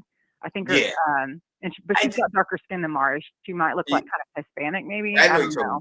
I know you told. Maybe they're all just dirty, so they all look darker. I don't know, man. I think it has to be someone that we're familiar with. If it's going to be one of the Yellowjackets, and the other girl we're not familiar with to care about it, since it was the first thing that we seen from the show. If it's going to be one of the Yellowjackets, it would have to be Mari because they've given her enough stuff this season. They've made it a point to make her a character this season and show her, and they didn't do that, if in my memory, too much in the first 2 seasons. So that could be leading up to making you try to care about her a little bit and show that she's a little nicer than the other ones and doesn't want to eat people as much as the other ones. So when she gets freaked out about killing the Frogger people, she runs off and they end up eating her too, or turning on her. She's the first of their own that they turn on, essentially, full on.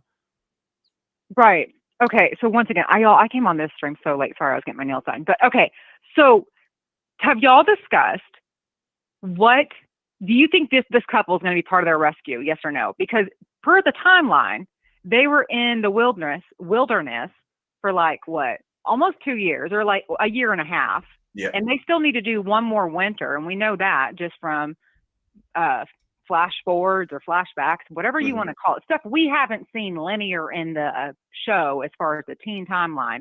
They've shown stuff like that where it's definitely winter, but this is not winter. This is what, Canadian Thanksgiving, October, which still seems super cold to me, and they look like they're dressed for fun in the sun. So I don't know where they're going, but I'm curious if the couple does have something to do with them getting home, because Ben was the bridge. They freaked out. I don't know if they run away. One of them gets away, and then all the girls are able to skew the story, or because they still got to do something, or at least Shauna has to do something weird when they get back. And sorry if I'm rambling, if any of that made sense. No, absolutely.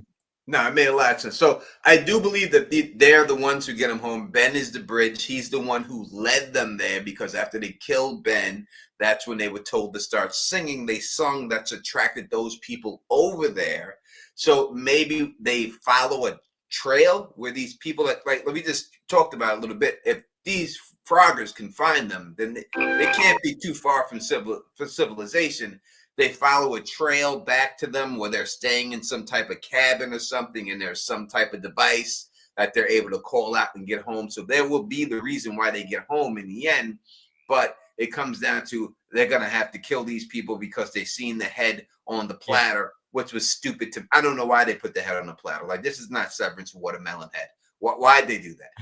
Why do that? It really didn't make any sense. It's disrespectful to the coach. And yeah, it's not Game of Thrones. They're not displaying like Joffrey. What is Shauna? Joffrey? She's like, display his head, so she can look at it and feel bad. It didn't make no sense to do that to the coach's head. Like, why would you do dirty like that? He didn't do anything to you to do him dirty like that.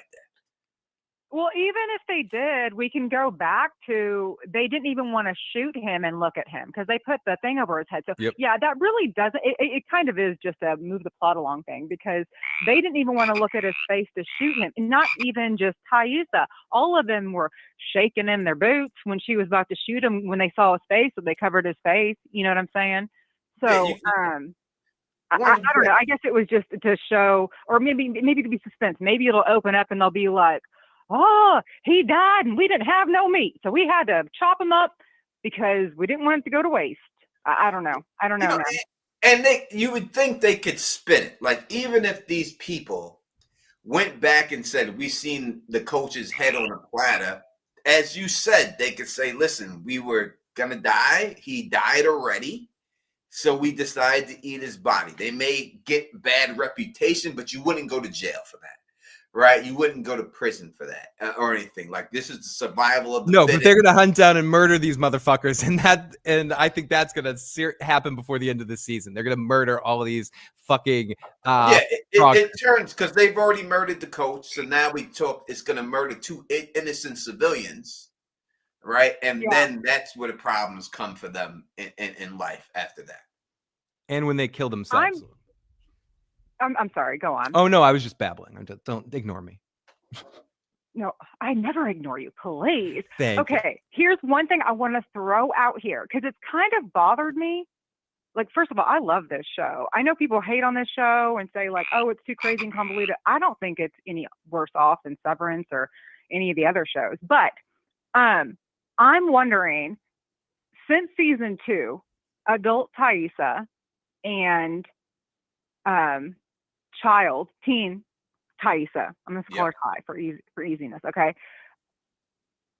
Child Ty, teen Ty, does not seem, she's never really bought into the wilderness, not as much as Van and not as much as others of them.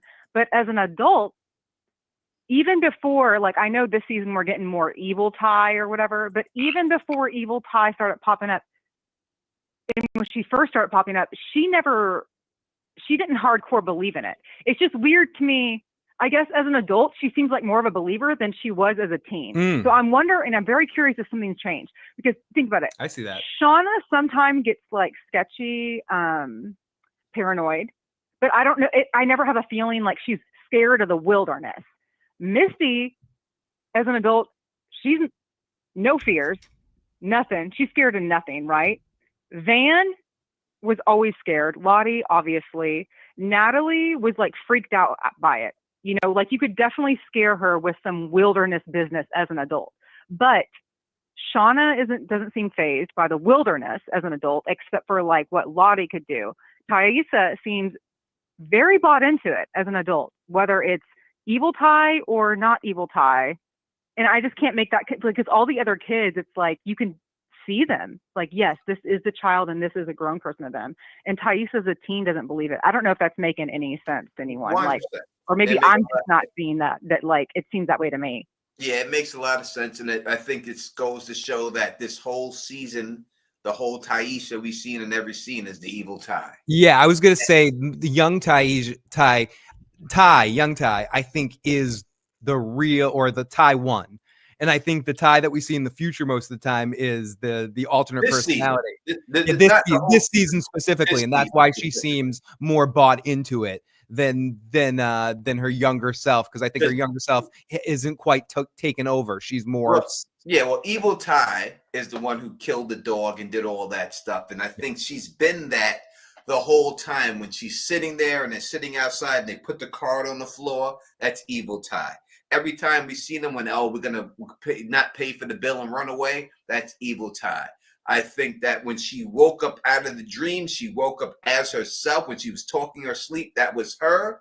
But the whole time that we've seen her this season, it was all evil Ty. I think it's the whole thing was her. And that's why she believes in the wilderness, because the evil Ty believes in that stuff. That might be it. I also think, hot take, I'm sure y'all already covered this, I think Lottie just did herself. She gave away $50,000. Oh, and then kind of like threw herself down the stairs. I think we might have lost. Did we lose her? I think we did. Oh man, yeah. I don't know if Lottie killed herself. Like, she would have had to take a drug to kill herself, and then because I've never heard anyone saying that I'm going to kill myself. I'm going to throw myself down these stairs right here and take my life. Out the window, yes. Off the top of a building, yes. But look down on the stairs and say, I can't take it anymore. Just jump downstairs. I never seen no one do. I never heard that. No, it would be tough to take the tumble. Glue, if you want to call back, feel free. I'm sorry. Somehow we got disconnected. Because that would hurt like a motherfucker. Like, usually when people kill themselves, they do it in a way where they don't really feel it. All right? That's what it seems like to me. I never killed myself, thank God. I've actually, Tony, I mean, I'm a fucking klutz. I'm like Goofy meets Gilligan, had sex with Charlie Brown and gave birth to me. I've fallen down flights of stairs. Did we hang up on her, Phil? No, I'm not on purpose. We didn't hang up on you. Please call back. That was not the case. No, I did not. I did not hang up on you on purpose. I think it was a technical difficulty because it looked like to me that you hung up. So it was not an unintentional situation. Please call back. We're trying to speak. Yeah, my hand wasn't even on the mouse. I was area code 812. Welcome back, 812. Hey y'all. Okay, because I was like, I can't hear you, but I have y'all put up on my TV, and I could see Tony talking, so I like turned it up, and my phone went. Doo-doo. But anyways. I disagree. Lottie is a weird mamma jamma. She would do something weird, like, wilderness or whatever, and like jump off the steps in a Jesus like position and land that way. She would do that. You're saying that's not normal. It's also not normal to think that the wilderness wants you to sacrifice a friend you care about or give the death necklace to her daughter. None of those strike me as normal things. So I could see Lottie being all, emo or edgy 90s kid, total goth, going out like the Crow.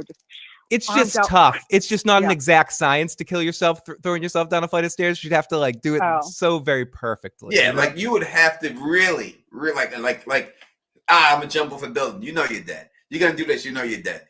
To actually say I'm gonna kill myself on the steps, it would take the precision of a surgeon. That your neck would have to land, is going to land on the stairs and you're going to die.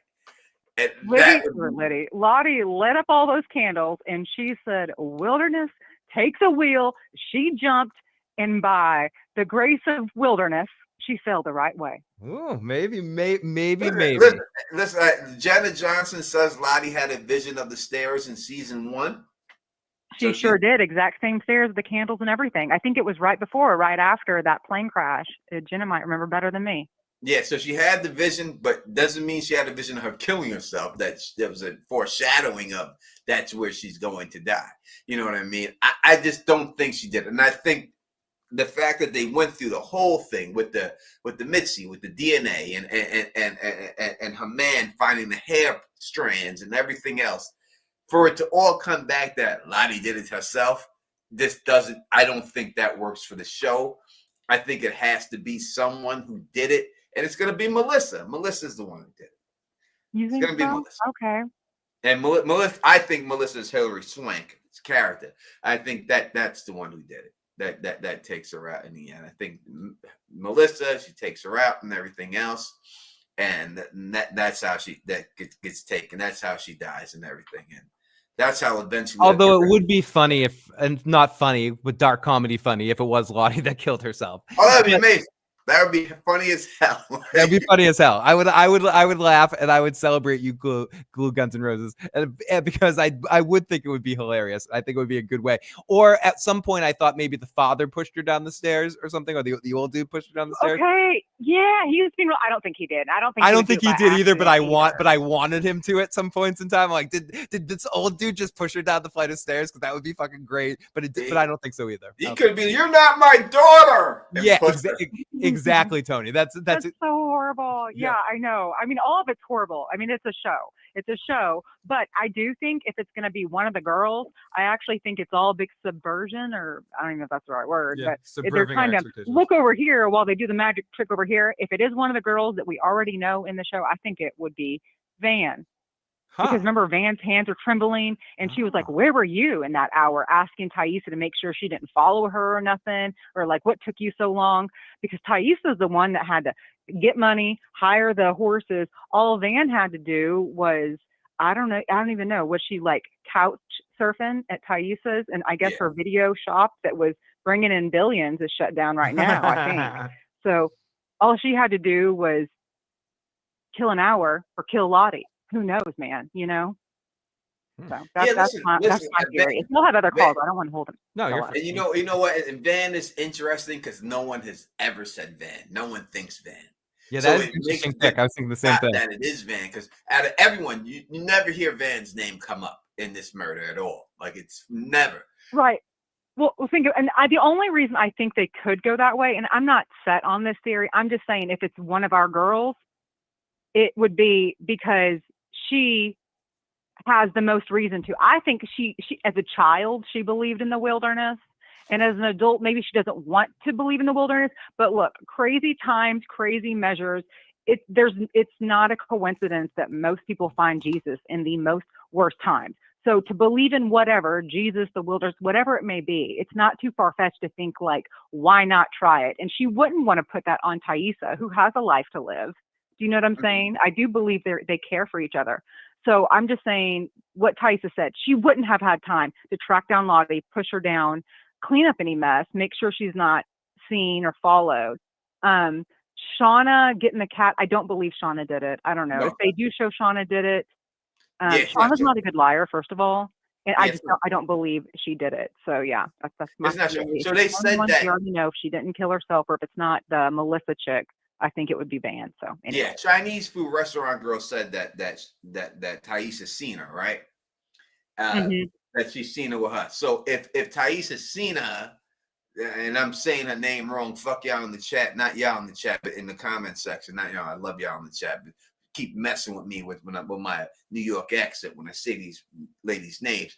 But it would make sense that she would be around then, right? So you spin it that this chick's seen her, but now Van's lurking in the background, and Van is the one who pulls this off and actually takes her out. It would just be the motivation for the why and everything else. Why she would do it? Like, what would be why would she need to kill her? Like, what did we miss that she was putting there I think Van fully believes. She has drank the Kool-Aid. Yeah. She has snorted everything in the room. She 100% believes wilderness, take the wheel. I got to off someone for me to live. 100%. I believe that. I'm with you on that. I was just about to say something similar. What if Van completely buys in, and as we've seen, Island Van is completely bought into Lottie's stuff, and if that leads her down a bad road eventually to the end of that storyline, you know, she could have so much resentment build up towards Lottie and need to settle scores, so to speak, because, you know, her heart has been broken because she believed so much, and that this has been, and she is acting weird. So I don't necessarily think it's her, but that's an interesting pick, as Tony said. It is. Listen, no one said that, and that's cool. That's you really swerved me over to thinking it's Van. I'm starting to think how I would be Van, and it makes sense if she really believes what Ty is telling her, that someone had to be sacrificed, and that and that, you know, that's why she's getting healed, and random people are getting sacrificed, and she's doing better. then why not the big dog of them all kill Yeah. this chick Right. and then get fully cured from cancer? Most power. Yeah, like who gives off the Right. most energy or the most power or whatever. You know, why wouldn't it be that? Personally, I would have shanked Shauna, but I guess she has a family and that's a little bit more mean. So Lottie would be the next best dead body if I were Van. The only other thing I could see is Van actually knows that Thaisa did this, or Ty. I don't know if I'm saying her name right, y'all. Either she knows that Ty did it, and when she asked her in the cafe, she was asking her more of like, when you ask your partner, are you cheating on me, when you know the answer? Do you know what I'm saying? Like that type of question. And her realizing like, oh shit, this ain't the OG Ty. This is evil Ty, or like, nighttime Ty, whatever they call it in the show that she's been dealing with. And maybe that's why, but maybe her hand was shaking because she had followed Thaisa. Like she thought it was weird to meet him an hour later. Anyways, yeah, I just find they showed her hand shaking for a reason. Yeah. You know? Yeah, and it could be, so Dirtmouth Ty goes and sees Lottie, and she overhears her say something about her. Like maybe she talks negative to the point, to get Ty away from her. And she's like, no, and this kills her and pushes her down the steps. Yeah, certainly a possibility. Because I don't think that when you push somebody down the steps, you intend to murder them, right? So it could be a mistake. Like she got mad at her, pushed her down the steps, and she happened to die from it. Yeah, she accidentally broke her neck. More of a situation like that could have occurred than I'm going there to kill Lottie. That maybe she says something to Thaisa, gets her mad enough that she said that, like, oh, you need to get away from her. I feel bad visions. And because of that, she gets mad. She pushes her, and then when she pushes her, she dies accidentally. Yeah, and then she seizes the moment, goes ahead and be like, well, it's kind of like when you hit a deer driving. It's like, oh shit, my car's already messed up. It's not deer season. Might as well call the game warden and just go ahead and butcher this bad boy up. And that's what Thaisa did, because she's like, oh crap, she's dead now. Might as well light up these candles and do my ritual, seize the moment since she's dead anyways. So yeah, I don't know, man. Who knows where this show's going to go? Whatever it is, it's going to be like, oh, I should have seen that coming. But yeah. I'm gonna let some other people call in. But just Jenna in the comments, I think she's got some good ideas. Has she called in? Yeah, Jenna's got great ideas. She should call in Jenna Johnson. She's got great things. Jenna Johnson, call in, ma'am. All right, bye, y'all. I'm gonna be here in the chat though. Okay. Thank you. All right, thank you so much for calling in. Appreciate it. Bye. And again, I'm sorry. I didn't mean, and I've seen people leave and stuff in the chat, and maybe they got mad because I said fuck the chat. I didn't mean fuck the chat. I really meant fuck the people in the comment section who keep saying shit to me in my videos that I'm not pronouncing these people's names. Fuck that. Fuck those people. When we were doing Game of Thrones and stuff like that, someone actually came on my video and said Arya. Dude said to me, he's like, it's not Mitzi, it's Missy. You sound like you're unintelligent because you're not pronouncing the name right. Bill, it's Aya, not Arya. Come on. Oh my God. We've got area code 972. 972. Welcome to the show. Hi, it's Janae Johnson from the chat. Welcome. Thanks for calling in. Hi. This is my first time doing this, but real quick. Definitely think Melissa's the big bad who's killing everybody. But I think when Ty sent the PI to go investigate the girls, I think she awoken something in Melissa, and now Melissa's on this rampage. You think that when she hit the PIs up, that's what put her in everything that's going on, and that's why she's on a rampage? Yeah. I think that's what got Melissa out here. And I think Melissa's probably the most messed up one, because they made a comment about, no, I don't talk to the others, they're nuts. So I think Melissa is like the most messed up one, and she's probably the antler lady. In the end, you think Melissa's the antler lady? Oh yeah. That all right. I like that 100%. So you think that Hilary Swank is playing Melissa? Oh yeah, for sure. I agree. For sure. I agree with you there. Yeah, Melissa has to be the one who sent the tape. She did all that. I picked Melissa to have killed her, but I can't lie. Glue Gun says swayed me towards Todd. I'm towards Van. It makes sense for Van to have killed if it's in a fit of rage that she didn't know, because again, the way she died is on the steps. That's not a way that you would kill someone. If you wanted to kill them, that you couldn't guarantee death. So it does seem like it could have been an accidental kill when it's all said and done. Yeah, could be.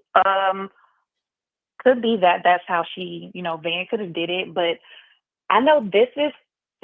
I've never heard anyone say this, but I think Van set the fire to the cabin. All right, that makes it would make sense. And well, let's see. Why would Van set fire to the cabin? What would make Van do it? What would be her? There's this weird thing with Van and fire. So Van almost died by fire 3 times in the show. First, when the plane crashed. Then again, when she got attacked by the wolf and they were about to set her body on fire. And then, of course, when the cabin burns down, I think it kind of triggers something, because after the initial plane crash, she stares at the fire in like a mesmerizing way, almost like she's becoming what do they call it? The people who like to set fires? Pyromaniac? Yes, like she's got this pyro. Because to me, I think they all have some type of mental something going on. Ty has multiple personalities. Yep.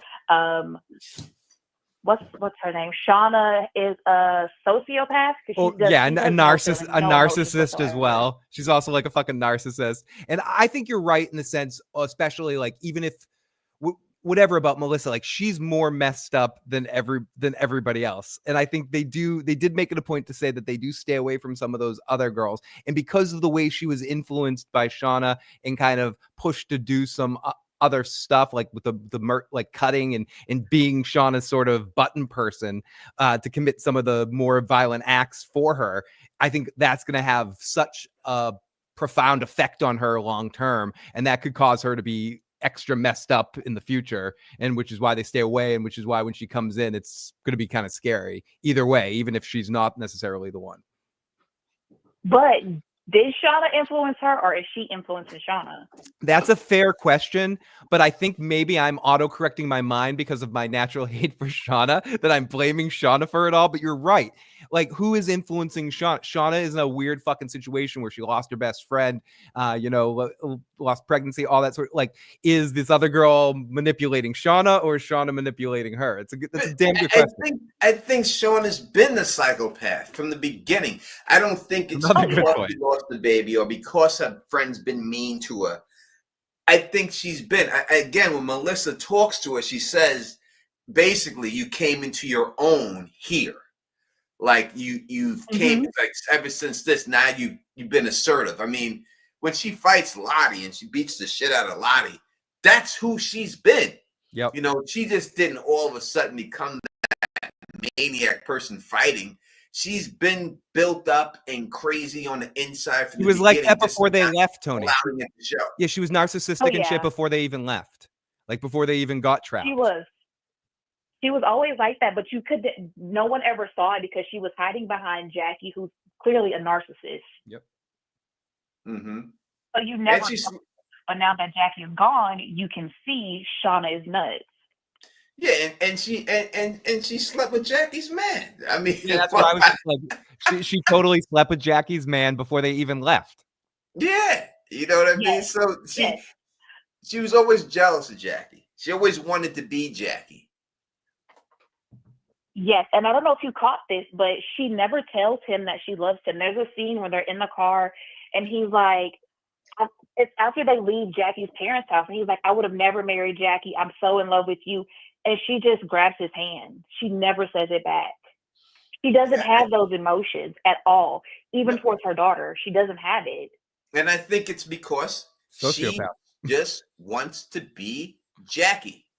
And I don't know if you watched the White Lotus this episode, but this White Lotus episode, I'm not going to give too much away, but there's a character who comes in and he talks about self-fulfillment in it. Basically, that's the easiest way I could say it. And how you would have to, you go through so many things just to try to get this fulfillment, and you never really achieve it and stuff, and doesn't matter what it is. And I think in the end, she wanted to be Jackie so bad. She wanted everything Jackie had. She wanted the fame, the popularity. She took her man, slept with a man, all those things. And in the end, it didn't fill the hole that was inside of her soul. Because she's a And psycho. that's what she's struggling with now. Yeah, for sure. 100%. Or sociopath. And then I think she hates the fact that her daughter is so much like Jackie.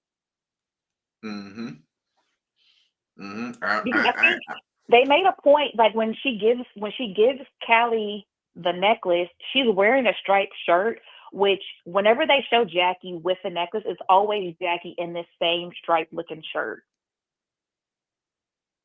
I did not pick that up, but that is great. Yeah. And she could hate her daughter on the low because she reminds her of Jackie, and that her daughter is more of a Jackie than she ever could have been. Oh yeah, because let's not even talk about Shauna's opening scene, because that's just weird.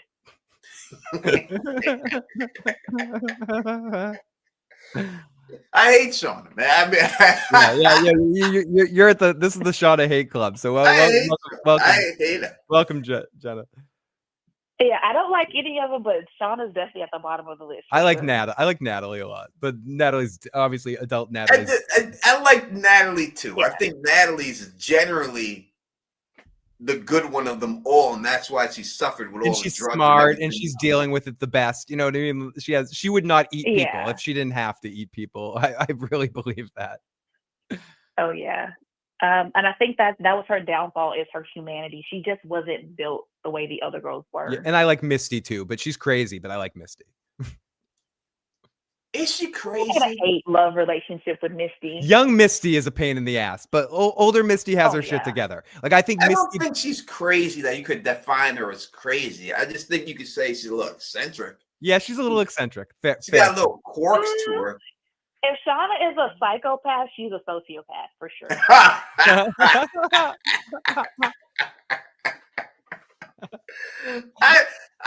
think that's out of all of them. She's the most violent.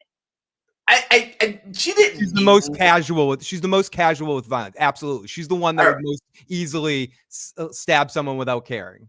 100%. Did she put the fentanyl in the cigarette? Yes, she did. Yeah, she did. I mean, her and Shauna will both like not hesitate to stab someone if they have to. Shauna really killed somebody. She literally had sex with the dude and then fucking stabbed him. I mean, yeah, Missy's kill count is way higher than Shauna's. Yeah, it is, but it's not as personal as Shauna's was. Like Shauna was like straight up had sex with a dude, jumped off the bridge with the dude. You know what I mean? And then stabbed him up and killed him. Say hello to my little friend, and then stabbed him in the fucking. Yeah. You know, like, oh my god. That's worse than Mitzi. The killing. You know, Natalie was an accident. She didn't mean to do that. But she did push her friend off the little toilet. Oh, she did. She did. She did. She did, but she's better looking. Thank you for saying it. Yeah. Yep. I mean, there's no argument there. She is. You get the pass sometimes. You know, looks matter. She's Wednesday fucking Adams. I mean, dude, she's Wednesday fucking Adams. Matter in society. So I'm giving her the pass on that one just for that. It's a bad reason. It is 100%, but it's the truth. God damn it. And I like her. I don't like Shauna.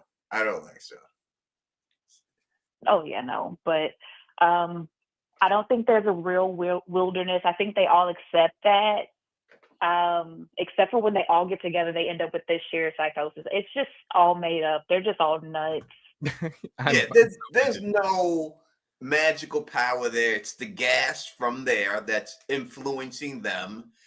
They could say all the visions that we want. Listen, people have taken mushrooms, people have taken LSD, people have taken acid, mescaline tabs. We've all seen stuff and everything else, but we didn't blame it on the trees around us. But maybe when you're isolated and stuff, you would say something like that.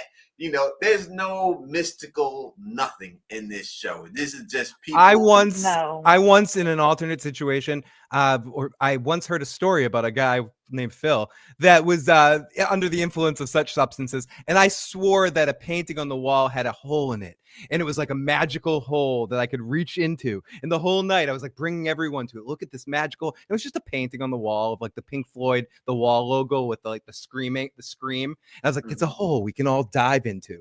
I mean, so I mean, you can definitely imagine magical things if with you're under the influence of any hallucinogenic drug. I can attest to that empirically, Tony. I can give you dead evidence. Well, I took acid like 3 times in my life, and I would say the last time I took it, and the reason why I stopped taking it, and I never did it again. Number one, it's a fun fucking time. You laugh your ass off. It's a great time. Y'all So are the wild. reason why I did not do it, I know no one should do it, is I was walking across the high rise across the highway in Queens, and I was looking down at the cars going by, and in my head I said to myself, I bet you if I jump, I'll live. Yep. And I caught myself saying that to myself. Oh, wow. And I said, what the fuck did I just say? And then that was like, all right, that's it. I'm never doing this shit again. I never did it again. But that's why when I looked right down, I said it to myself. I bet you if I jumped, I'd live. And I was like, wait a second. Why did I say that? And after I never did it again. But you know, so it's nothing good, but it will. I'm not gonna tell it, but in the future story, when the subject comes up again in the future, I have a story about whatever. I dropped my pants at a concert. I was at a concert. I was like, I'm hot. I dropped my pants in the middle of the concert and I ran off in the middle of the crowd. That was the last time I did it. I was like, never again. Yeah, things happen. So I think that's no excuse. As it's small, there's no excuse for them eating people. I think they have a taste for it, and they really like eating people. They like the food. I think it tastes good to them now, and that's what it is and stuff. But yeah, that's my thing with all that, and that's no excuse for anything else. But I do agree with you saying here, 100%. I 100% thought it was Melissa, but I would have to say that glue guns have swayed me a certain way to the side. So I would say I'm 50-50 right now. I can't see it being Vince. She's too scared. Yeah. I hear what you're saying, but if it's an accident, like we talked about, like pushing someone down the steps is not something that would make you think you would kill somebody. If she just got mad and just pushed her by accident and then she wound up dead, it makes sense that way. Have they done an autopsy on Lottie yet? Have we heard the results? Did she die of drug overdose and just happen to fall? Did she break her neck? Have we heard any of that information yet? And I'm missing it. So that I don't might think they got one. Yeah, I wonder if they do, because that would explain a lot, especially the people that think that Lottie might have done it herself if she was, ended up dying from a different reason, or dying from breaking her neck in some way. Because her dad doesn't want it.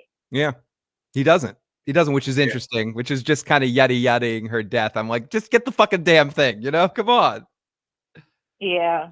He's another sketchy one. Yeah, I as I said earlier, like there was a whole part of the episode where I was blaming it on him, or where I wanted it to be him. I'm like, that dude, he seems a little sketchy, but I don't think it's him. No, it has to be a main character in order for it to mean something. Yep. If it's just the dad, that means nothing. So in order for it to hit the audience, it needs to be one of the main characters, someone that we are aware of, besides the dad who we're just introduced to, that actually killed her for it to work. So it can't be the dad just for that reason. True. Because if you're gonna say that, then you might as well say it's the guy who got hit by the car's family member who did it. Something like that. Like, it doesn't matter, right? It just my dear sweet brother Numsy did it. Someone random did it. Yeah, it just wouldn't work. It has to be someone else. But then is growing on me. I thought it was Melissa I've always said Melissa. I thought it was Melissa, but the Van thing is working on me right now. Okay, I see. I can see it. It's hard, but I can. We'll keep Van on the table. Yeah, it'll be interesting. I can't wait for this next episode. Yeah, no, absolutely. This definitely next episode might be the best episode they've ever had in all the seasons yet. It's definitely the best finish to an episode that they've done so far. Like this without a really doubt. has And me excited. it's set up to be the best episode. So we'll see if they let us down or not. Hopefully they don't, but it's just set up to be the best episode ever done in this season right now. Oh yeah. Yeah. This was definitely my favorite. I had to watch it a couple of times. I'm with you on that one. But 100%. yeah, those are my thoughts on it. I mean, my hat's still in for Mari being Pit Girl. I think Melissa's the big bad, but that's just how I feel. They're all psychotic or whatever, and high off of mushrooms and gases. Psilocybin's a motherfucker. No doubt about it. And they didn't have to eat coach. They did not have to eat coach at all. I'm with you. That was just greed. They didn't have to eat them. There's no need. They had food there. They just did it just to. And that's again, that goes back to this chick, Shauna.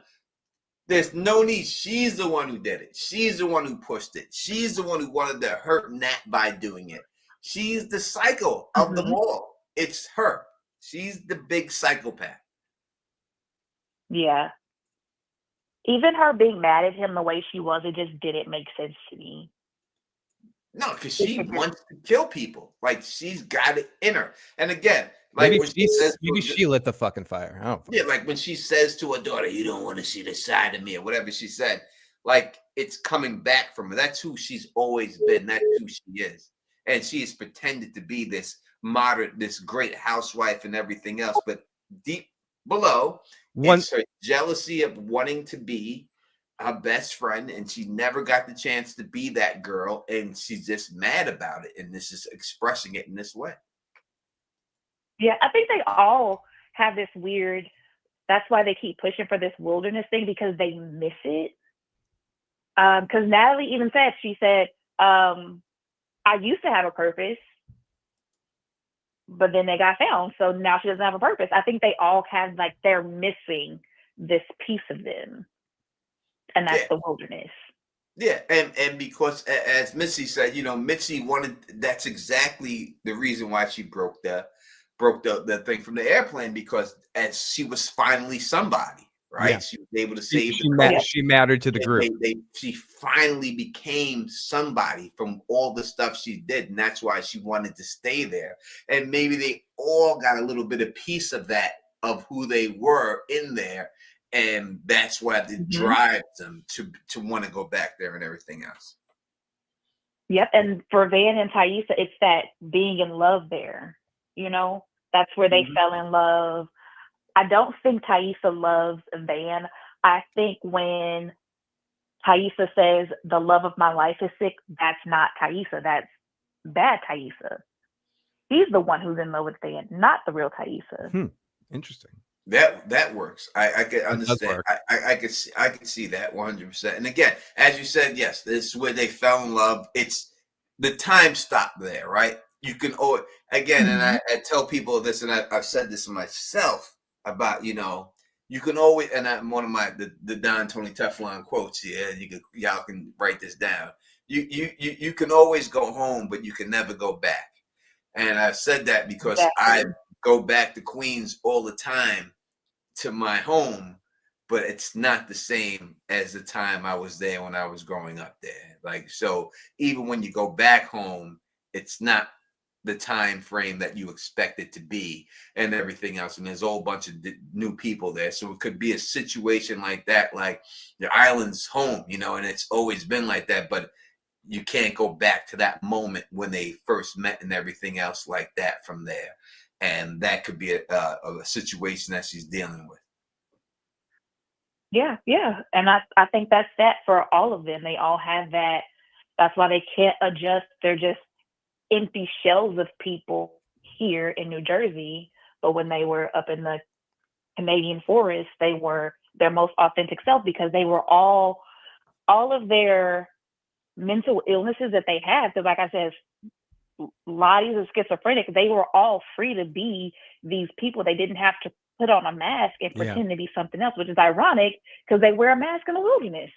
Yeah, Lottie was the freest of them all. Yep. Because she actually got to be who she was in the wilderness in real life.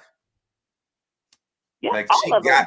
she got to be that person. Like she really got to be that person, run that stuff and do everything there that she did in the wilderness in real life. She was the freest of them all. Yeah. Yeah. All of them got to be who they really truly want to be. Shauna didn't have to live in Jackie's shadow anymore. Natalie had this guy that she's in love with, and she was no longer feeling bad about killing her father. Lottie's free to be crazy all she wants to be. Ty and Van get to finger each other all day. They're just happier in the woods. Yep.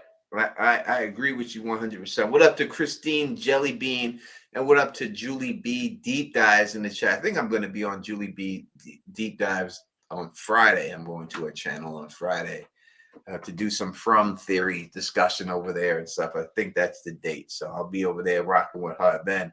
And yeah, thank you, Julie, Christina Jellybean, for stopping by. I truly appreciate it. Big old scissor each other. Listen, whatever they're doing, and that's their business. They ain't gotta get into details like that, even though it's just a place for that. But yeah, I think the freedom that they had there, that's who they truly are. And if you want to bring it to a severance situation, where are you the severed person or are you the person that's not severed? Who they are in the wilderness is who they really are in real life, and everything else is just a mask. Yes. 100%. 100%. But that's pretty much all I've got on it. I can't wait for, this week's episode. But yeah, I'll let you guys go. Well, thank you. Hopefully you call back. We will be on this week. Maybe we do the pregame before the episode. We'll come on after the episode and do something and talk about it. And you can call back and we can hear your thoughts on it and everything. And perfect timing. We got another. Yeah, I'll set my reminders. All right, thank you. Thank you so much. Great hearing from you. Yeah, of course. Yeah. But yeah, I'll see y'all later this week then. All right. And we got another. Right, bye. We got another call. Area code 812 calling back. What's up, 812? Sorry to disappoint everyone. It's me again. But you're not disappointing anyone. You're not disappointing anyone. Real quick, let me just thank MD for the super chat. Thaisa later. Ego is so sleep at TA. Thank you for that super chat. I don't understand this super chat, what it means. 1978. The year I was born. Tisa Lady Ego is so sleep TAT. So sleep. I'm guessing it's alter ego is what. I think. All right, got you on that. All right, that's it. What's going on, Blue? Okay, well, after listening to who was that just on it? Was that Jenna? Who was that? Yes. Yes. Okay. Once again, that's my girl, because I don't agree with everything, but what she said about Van in the fire, I'm so sorry to everyone in the chat, but what she said about Van in the fire, yes, oh my gosh, like y'all remember she had that vision in her dream where she literally saw the cabin catch on fire and did nothing, almost smirked at it. So either she started the fire, but more probably, which I saw someone comment in the chat, is that she probably knows Miss Thaisa started the fire and she's going to keep her mouth shut for her lover. Her girl, yeah. Or Thaisa. My theory that maybe she knows today that her lover. Thaisa is her Manchurian candidate. Like somehow she can trigger Thaisa to go into this dream realm to do the things that she wants. Again, I would think that the fact that she was left on to get burnt up, that she could have some resentment towards people, and she might want them to experience the fear, even if not to kill them, but to experience the fear that she had to feel by being left on the plane altogether. Right. So if there was some way that she was able to manipulate this chick to get her to do what she wants to do, and she gets her to do it for her or something like that, it definitely be something like that. Yeah. So I actually think that is like a really, really good theory. I do think that the overall season, Melissa is probably the big bad in my theory. I agree with that too. And then it was the caller. I'm getting confused what I read in chat and what the caller just said, but I believe Jenna just said that she thinks that that they, like, when the private investigator was out looking, she found Melissa, and Melissa was upset about it, or she said something like that, right? Or did I read that in the chat? Oh no. No, we still got you. Okay. I think she did say something like that. Okay. That makes sense too, because remember, the PI either, like, okay, so right now the girls, they said in the car when they're listening to that DAP tape, whatever it is, Yep. that they're like, everyone who knows about this is either dead or here, right? You know what I'm saying? So if Melissa's alive and Hillary Swank or whatever, or Swank, I don't know, whatever, if she is Melissa, I don't think they know she's alive. And maybe the PI or the private investigator really did find her, y'all. And but Taissa never got that information because their other little BFF went murderer and put the fentanyl or whatever in her cigarette, and she died, you know? When they said it, and I gotta stop drinking this beer. It runs right through your ass like a fucking 1950s black gorilla prison gang. I would say that. Did they say that they're all, anyone who knows this is dead or here, like, or it's us, or it's us. Yeah. So when they say it, so that she believes that everybody from there is dead then. So you're right. Obviously, they're counting Misty. Well, why would they? And Mitzi, Mitzi wasn't there when she said it. So, I mean, I don't know if they would think that this chick is dead. Maybe that they, because so listen to this. I think she's coming out of prison. She's got that prison jacked up look to her, in that crazy prison face with that white tee. What woman today and age just walks around with a wife beater looking jacked up like that? Definitely, there's no doubt they're definitely putting on the tough girl image on her with the blood on the shoulder and everything else. You know, they're putting on like she just came back where she was fighting with Mad Max and all these people, and already in the first scene the scene that they showed her in. But they don't seem like, when obviously they talk, like when they say to her, "What are you gonna say to her?" And she says, and Shauna's like, "Well, I'm just gonna have a nice little conversation with her," blah blah blah, basically like that. To me, when they're talking, it doesn't seem like they're shocked that it's her. Like, they're saying it very calmly. It's not like they're saying it like, "I can't believe she's alive." You know what I mean? It just seems like they might have known, or that she was alive also, that she made it back. It just can't be them who made it back. Just the girls who all live in the same damn town. You know what I mean? Like, it just, I don't think they all live in the same damn town. Well, you know what? I'm not familiar with New Jersey and New York and how close and all that stuff may or may not be. But remember, Natalie traveled down. Van lived in some other town out there, you know, because she's been couch sleeping or bed sleeping, whatever you want to call it, with Taissa. And that's why I'm wondering if Hillary Swank was put away or in prison, or maybe she was the fall girl for everything that had happened, because they also said, like, you're going to have to pay for what you did when you got out of the wilderness. You know what I'm saying? Mm-hmm. And so I don't know. And it seems to be, and I agree that, oh, Phil, you're just so funny. But I agree that, sorry. No, don't apologize. Love the look. But I agree that Melissa's the big bad. And if we are assuming, which isn't always the best to do, but I'm assuming that Melissa's coming around because she's going to have to pay, or Shauna and maybe some of the other girls going to have to pay for what they did when they got out of the wilderness. So what did they do to Melissa beyond Shauna encouraging her to stab people and show her crazy side that's sexy too. You know what I'm saying? I don't know. I'm just I think tired out here, and I love the show. So yeah. I think it's just more basically she's butthurt. I think she's mad. She's the only one who accepted Shauna for who she truly is.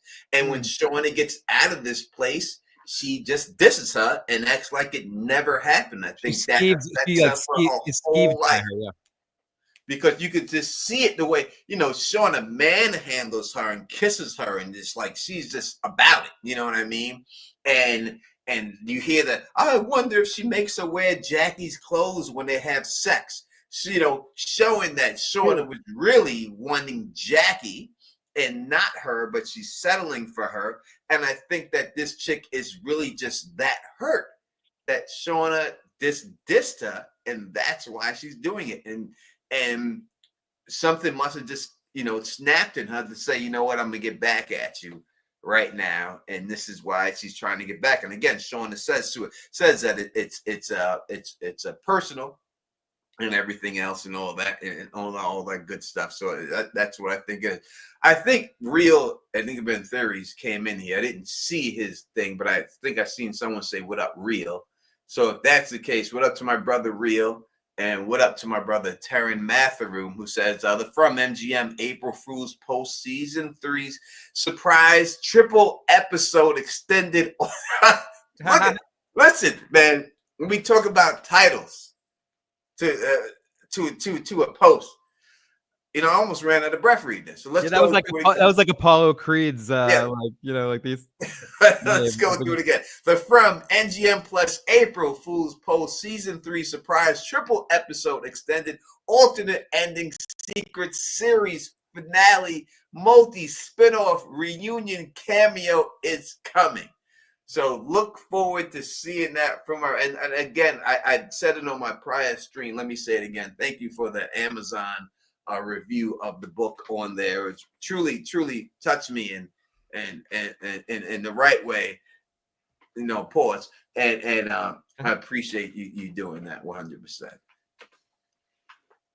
All right, Glue Guns, we're back to you. I'm sorry.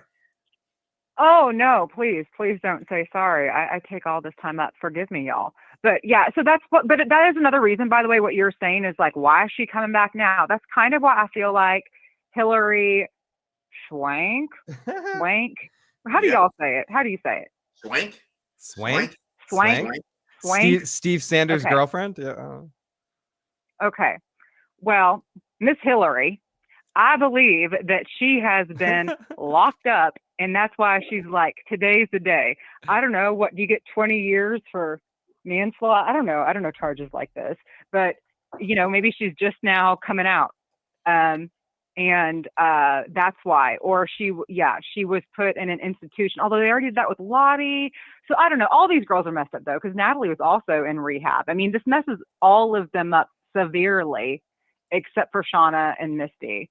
But seeing Taryn on there made me think of, I think From could really do well with a character like Misty. I think if we could plot Misty into the From universe, I would just always have Misty on my side. Misty would be my BFF forever. I don't care how annoying or what song she sings or what she talks about, but Misty would be my friend. She would get shit done there. She would actually get shit done. Yeah, because when she's invested into something, she goes all out. Yep. And that's the bottom line. No matter if she's into it, she's going all out with it. You know what I mean? And that's it. And that's it. Cover up a body, she's gonna cover it up for you. Do this, she's gonna do it for you. She's got your back. Yeah, that's it. Anyways, I just want to call back in because I agreed so much with what Jenna was saying.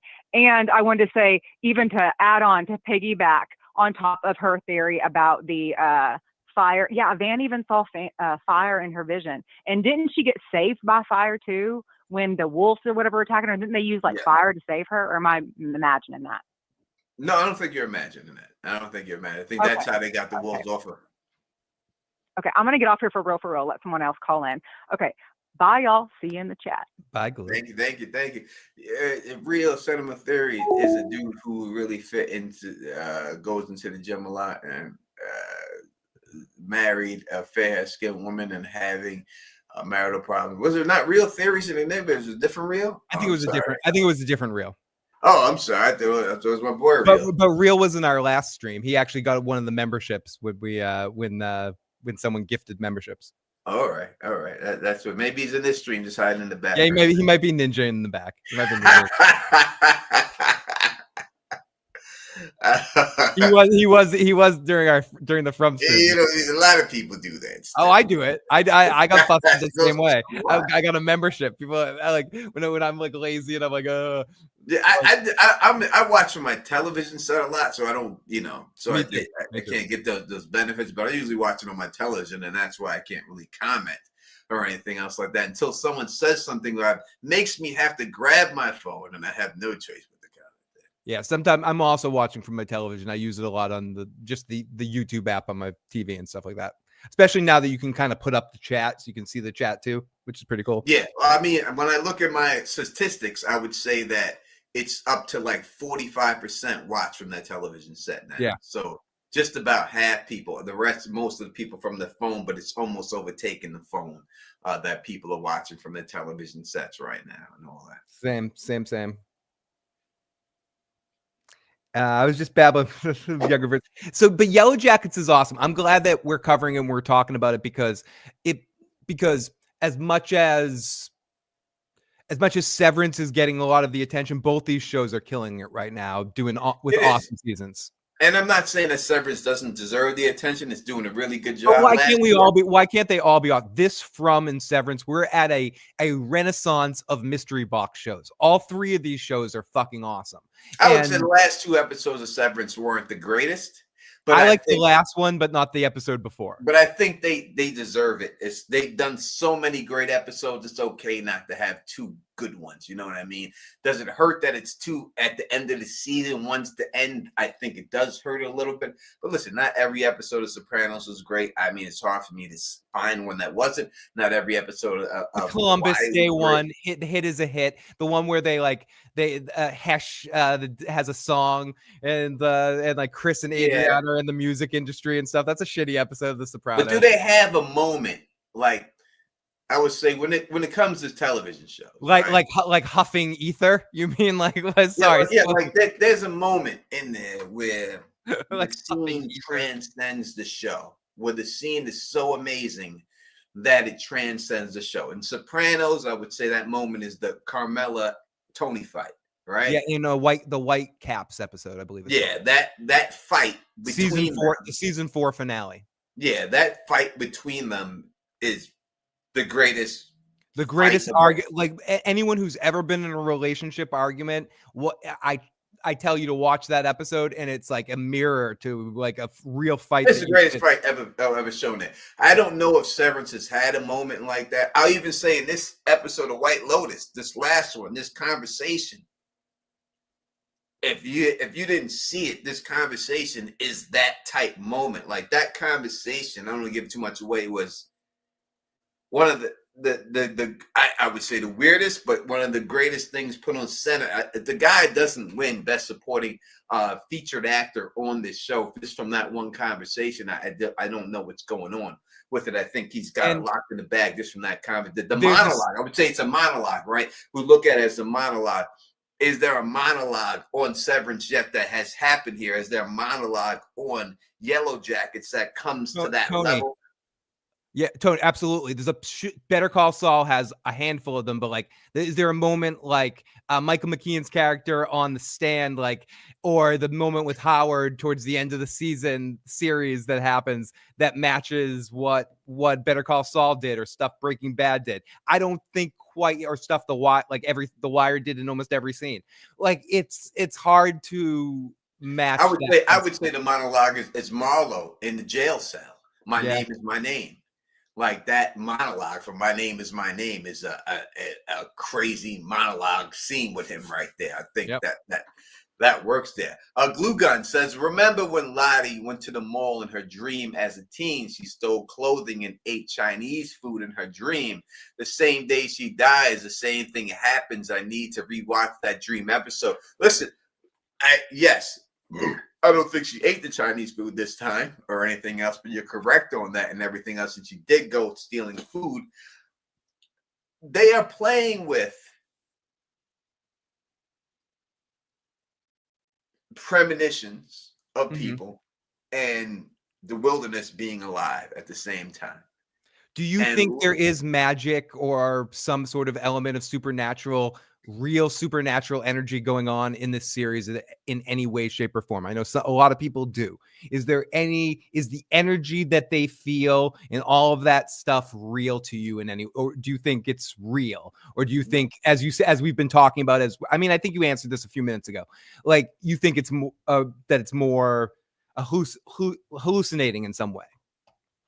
Yeah, it's just hallucinations. Yeah, I tend to agree. That just so happen is coincidentally can lead to what they're seeing that happens in the future and everything else. I don't think it's some power that's there on the island that's doing it. I just think that sometimes when you have hallucinations or you have some type of things that sometimes, now if you want to believe in like parallel dimensions and you tapping into a parallel dimension and seeing something that happened in your alternate universe self, and that's the reason why I'll dig that more than actual some type of supernatural situation. If you want to believe it's some type of deja vu, some extra deja vu, I do believe that psychotics, is that what they called? These drugs, LSD drugs and all that?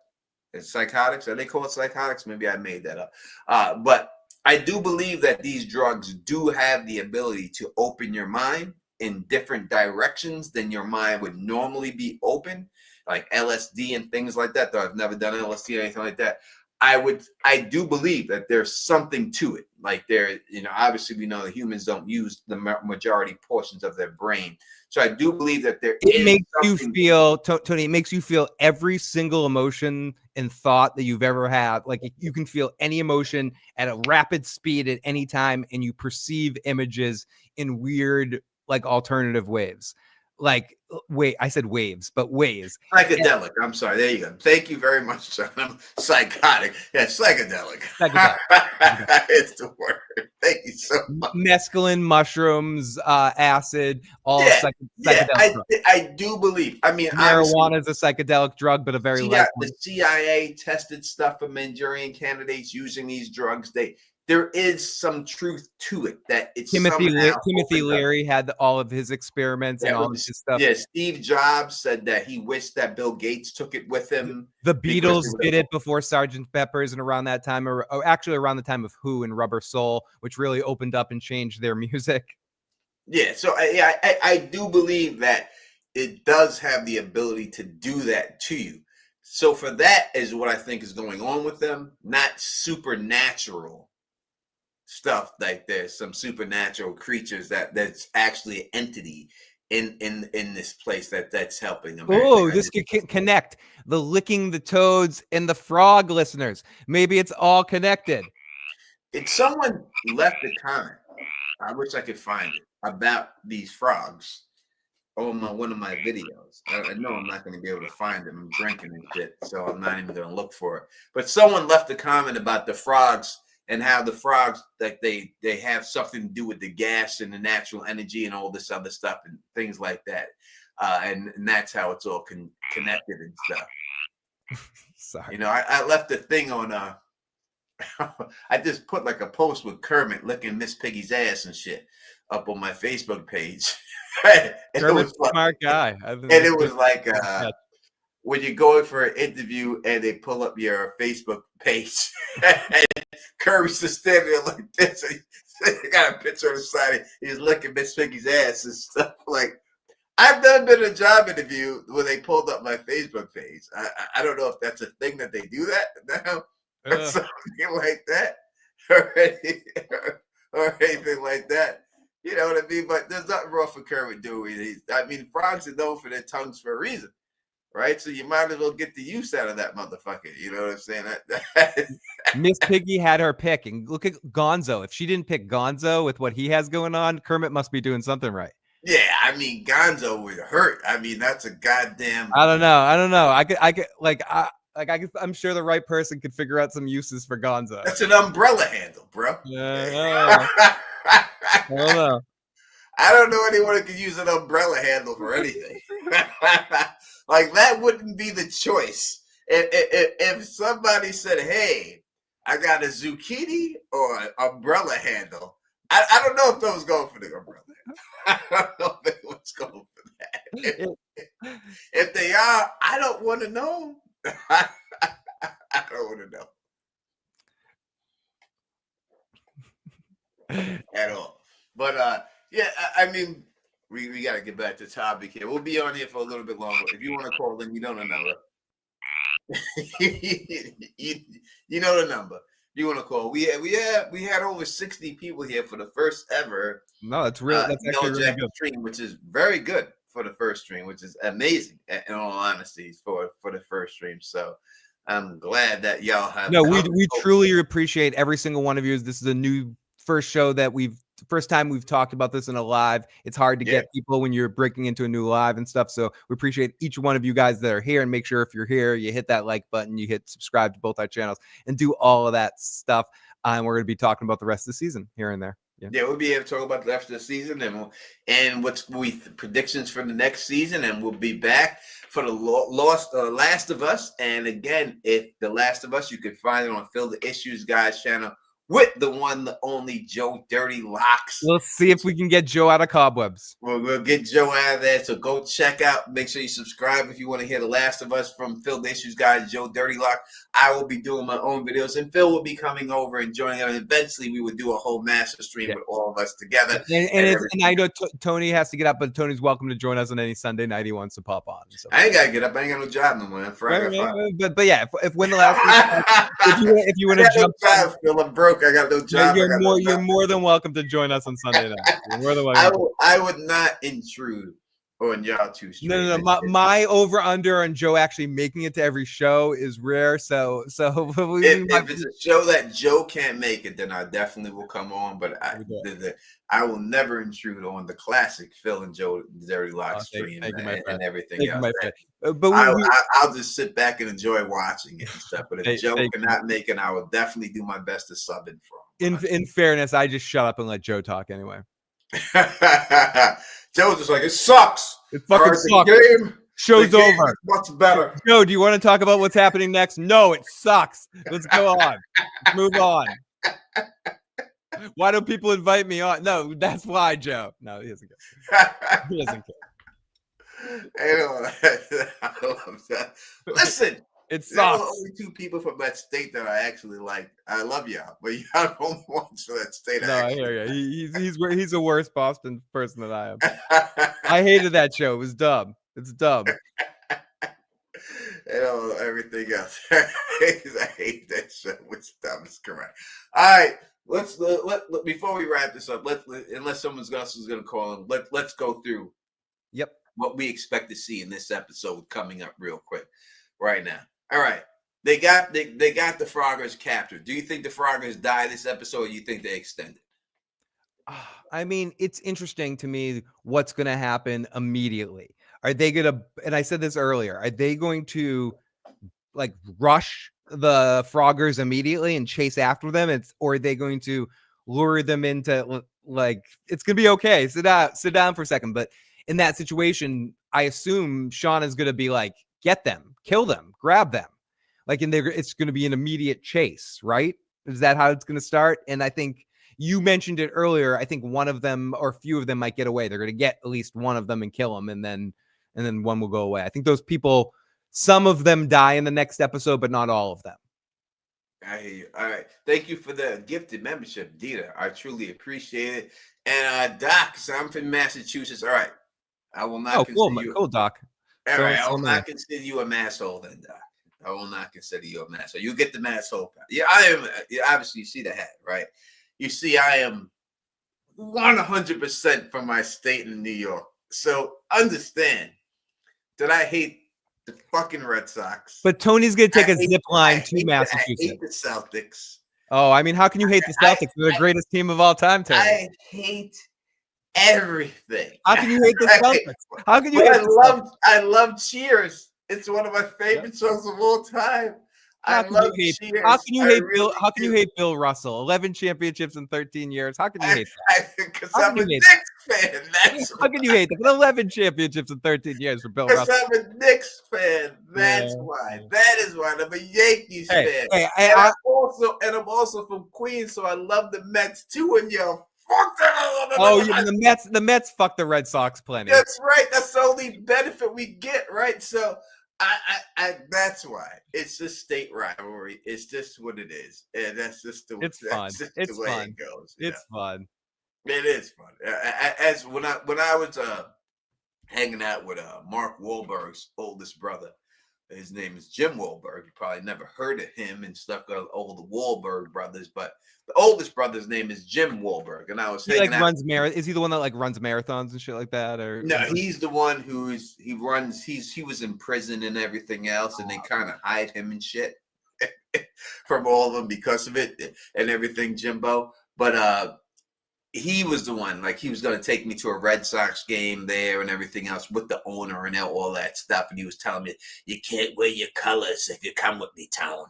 You can't wear your colors. You got to just come. You got to come.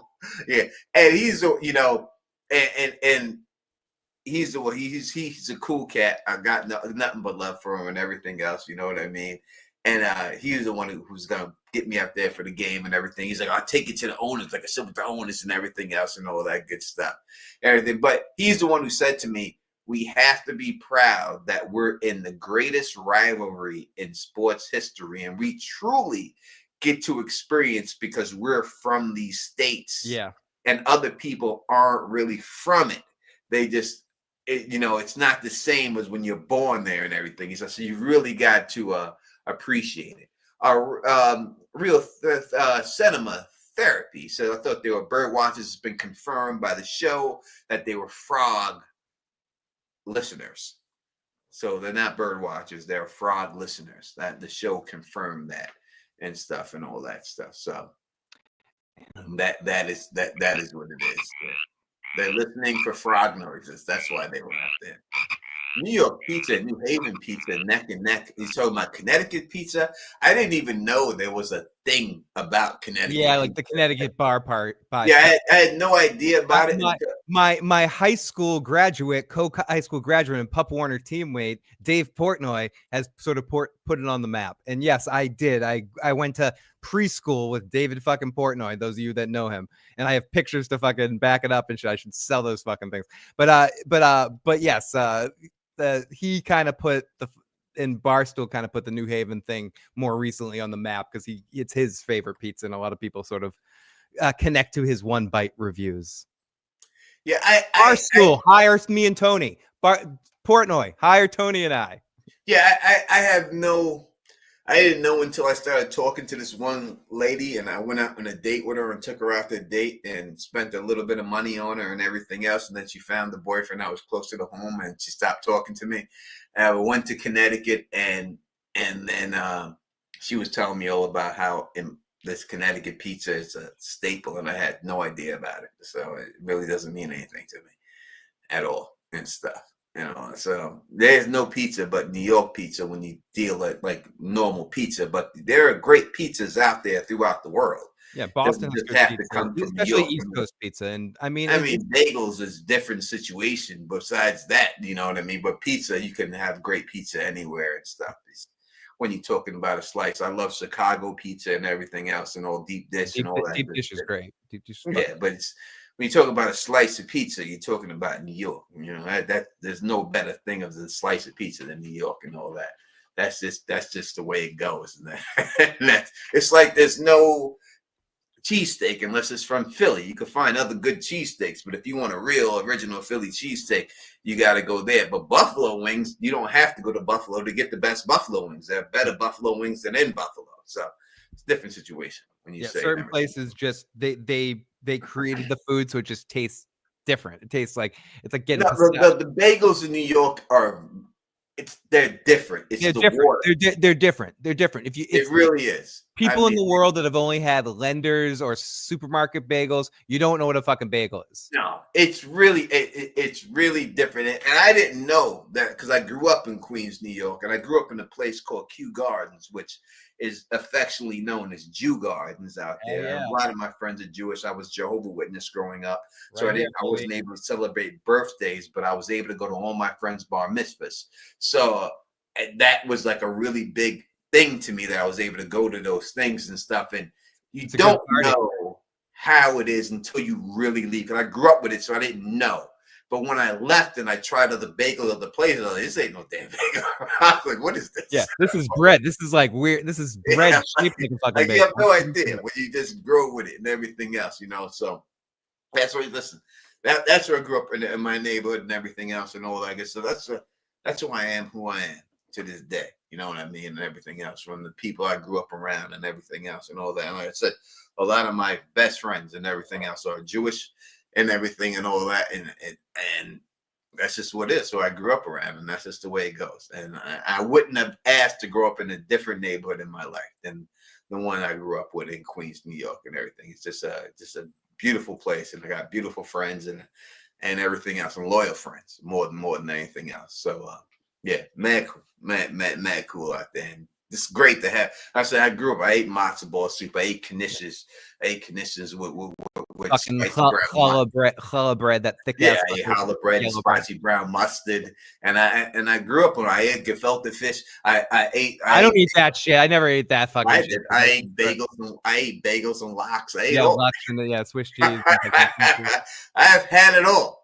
But then you also had all your Greek foods because there was a lot of Greek people out there. So I ate Coppola and all that and everything else and all that. I grew up around the Gaps and the Japs and everything else, and I had my way with both of them. Believe you me. Believe you me. Carrie Hyman's my first girlfriend in the world. I mean, can you get more Jewish than that? Carrie Hyman? Nope. I don't really think you get more Jewish than that. Is Carrie Hyman? That's the first girlfriend ever that I had. Broken. They know that. All right. I love some Greek in me. Carl away that could be taken crazy ways. Maybe your husband is. We're gonna let that go. We're gonna get out of here on that note. I told Julie B, you gotta watch that name, Julie B. Everything. Carla's bad. Carla's bad. She is bad. She's bad. 100%. All right. Astoria for Greek. Yeah, I should go. Yeah. Of course. I can talk all day about going to Astoria and everything else and all that good stuff. I could talk all day about it. You know what I mean? About hanging out and everything else. I could give you 1,000 stories and all that. You know what I mean? But let's get out of here. All right. Thank you all for rocking with us. We'll be back later this week. Maybe we'll do the post game. Maybe we'll do the pre-game right before the episode airs. We'll figure it out, and everything else. Glue Gun has never been to New York. I want to visit one day. Why does it get warm up there, or is it warm now? When does it get warm? It's just about to get warm. I would say in about maybe the next month it'll be warm. April to October. It's sensible weather. And if you do come up, you bring your husband, and y'all come up to New York City. I swear to you that if you tell me in 3 days' time that you're going to be there, I will go down to the city and I'll rock with y'all and I'll show y'all around. Guaranteed. Just give me 3 days notice. That's all I need. 3 days. That's it. If you're like, hey, we're going to be up there on a Thursday and you hit me up on a Monday, I guess, or Sunday, I'll come down there and I'll rock with y'all and show you around and everything else. I need to have a good time and all that good stuff. And that's what it is. Definitely. I swear to you, I will do it for you. What I shove it down. So definitely do it. Come up here. It's a great time. You know what I mean? I'm actually got to go to North Carolina because Nicolina moved out there to North Carolina with her man. She's working on in the Duke's place over there for astrophysicists and stuff. So I'm going to go out there and go check her soon and everything else. All right. you like, subscribe to Philly Issues Guys channel. Oh yeah. Sounds. I'll be on. I'll be Subscribe live. to the Don Tony Teflon. I'll be multicasting probably next time we do this. I almost went live tonight too. 100%. And if you like the way I do this, please thumbs up this. And I'll be on Julie B Deep Dives channel talking about From theories on Friday night, I do believe. If you like the way I do this, please thumbs up this, spread this across the realm, and of course subscribe. And until next time, you know who it is. Peace and stay sexy.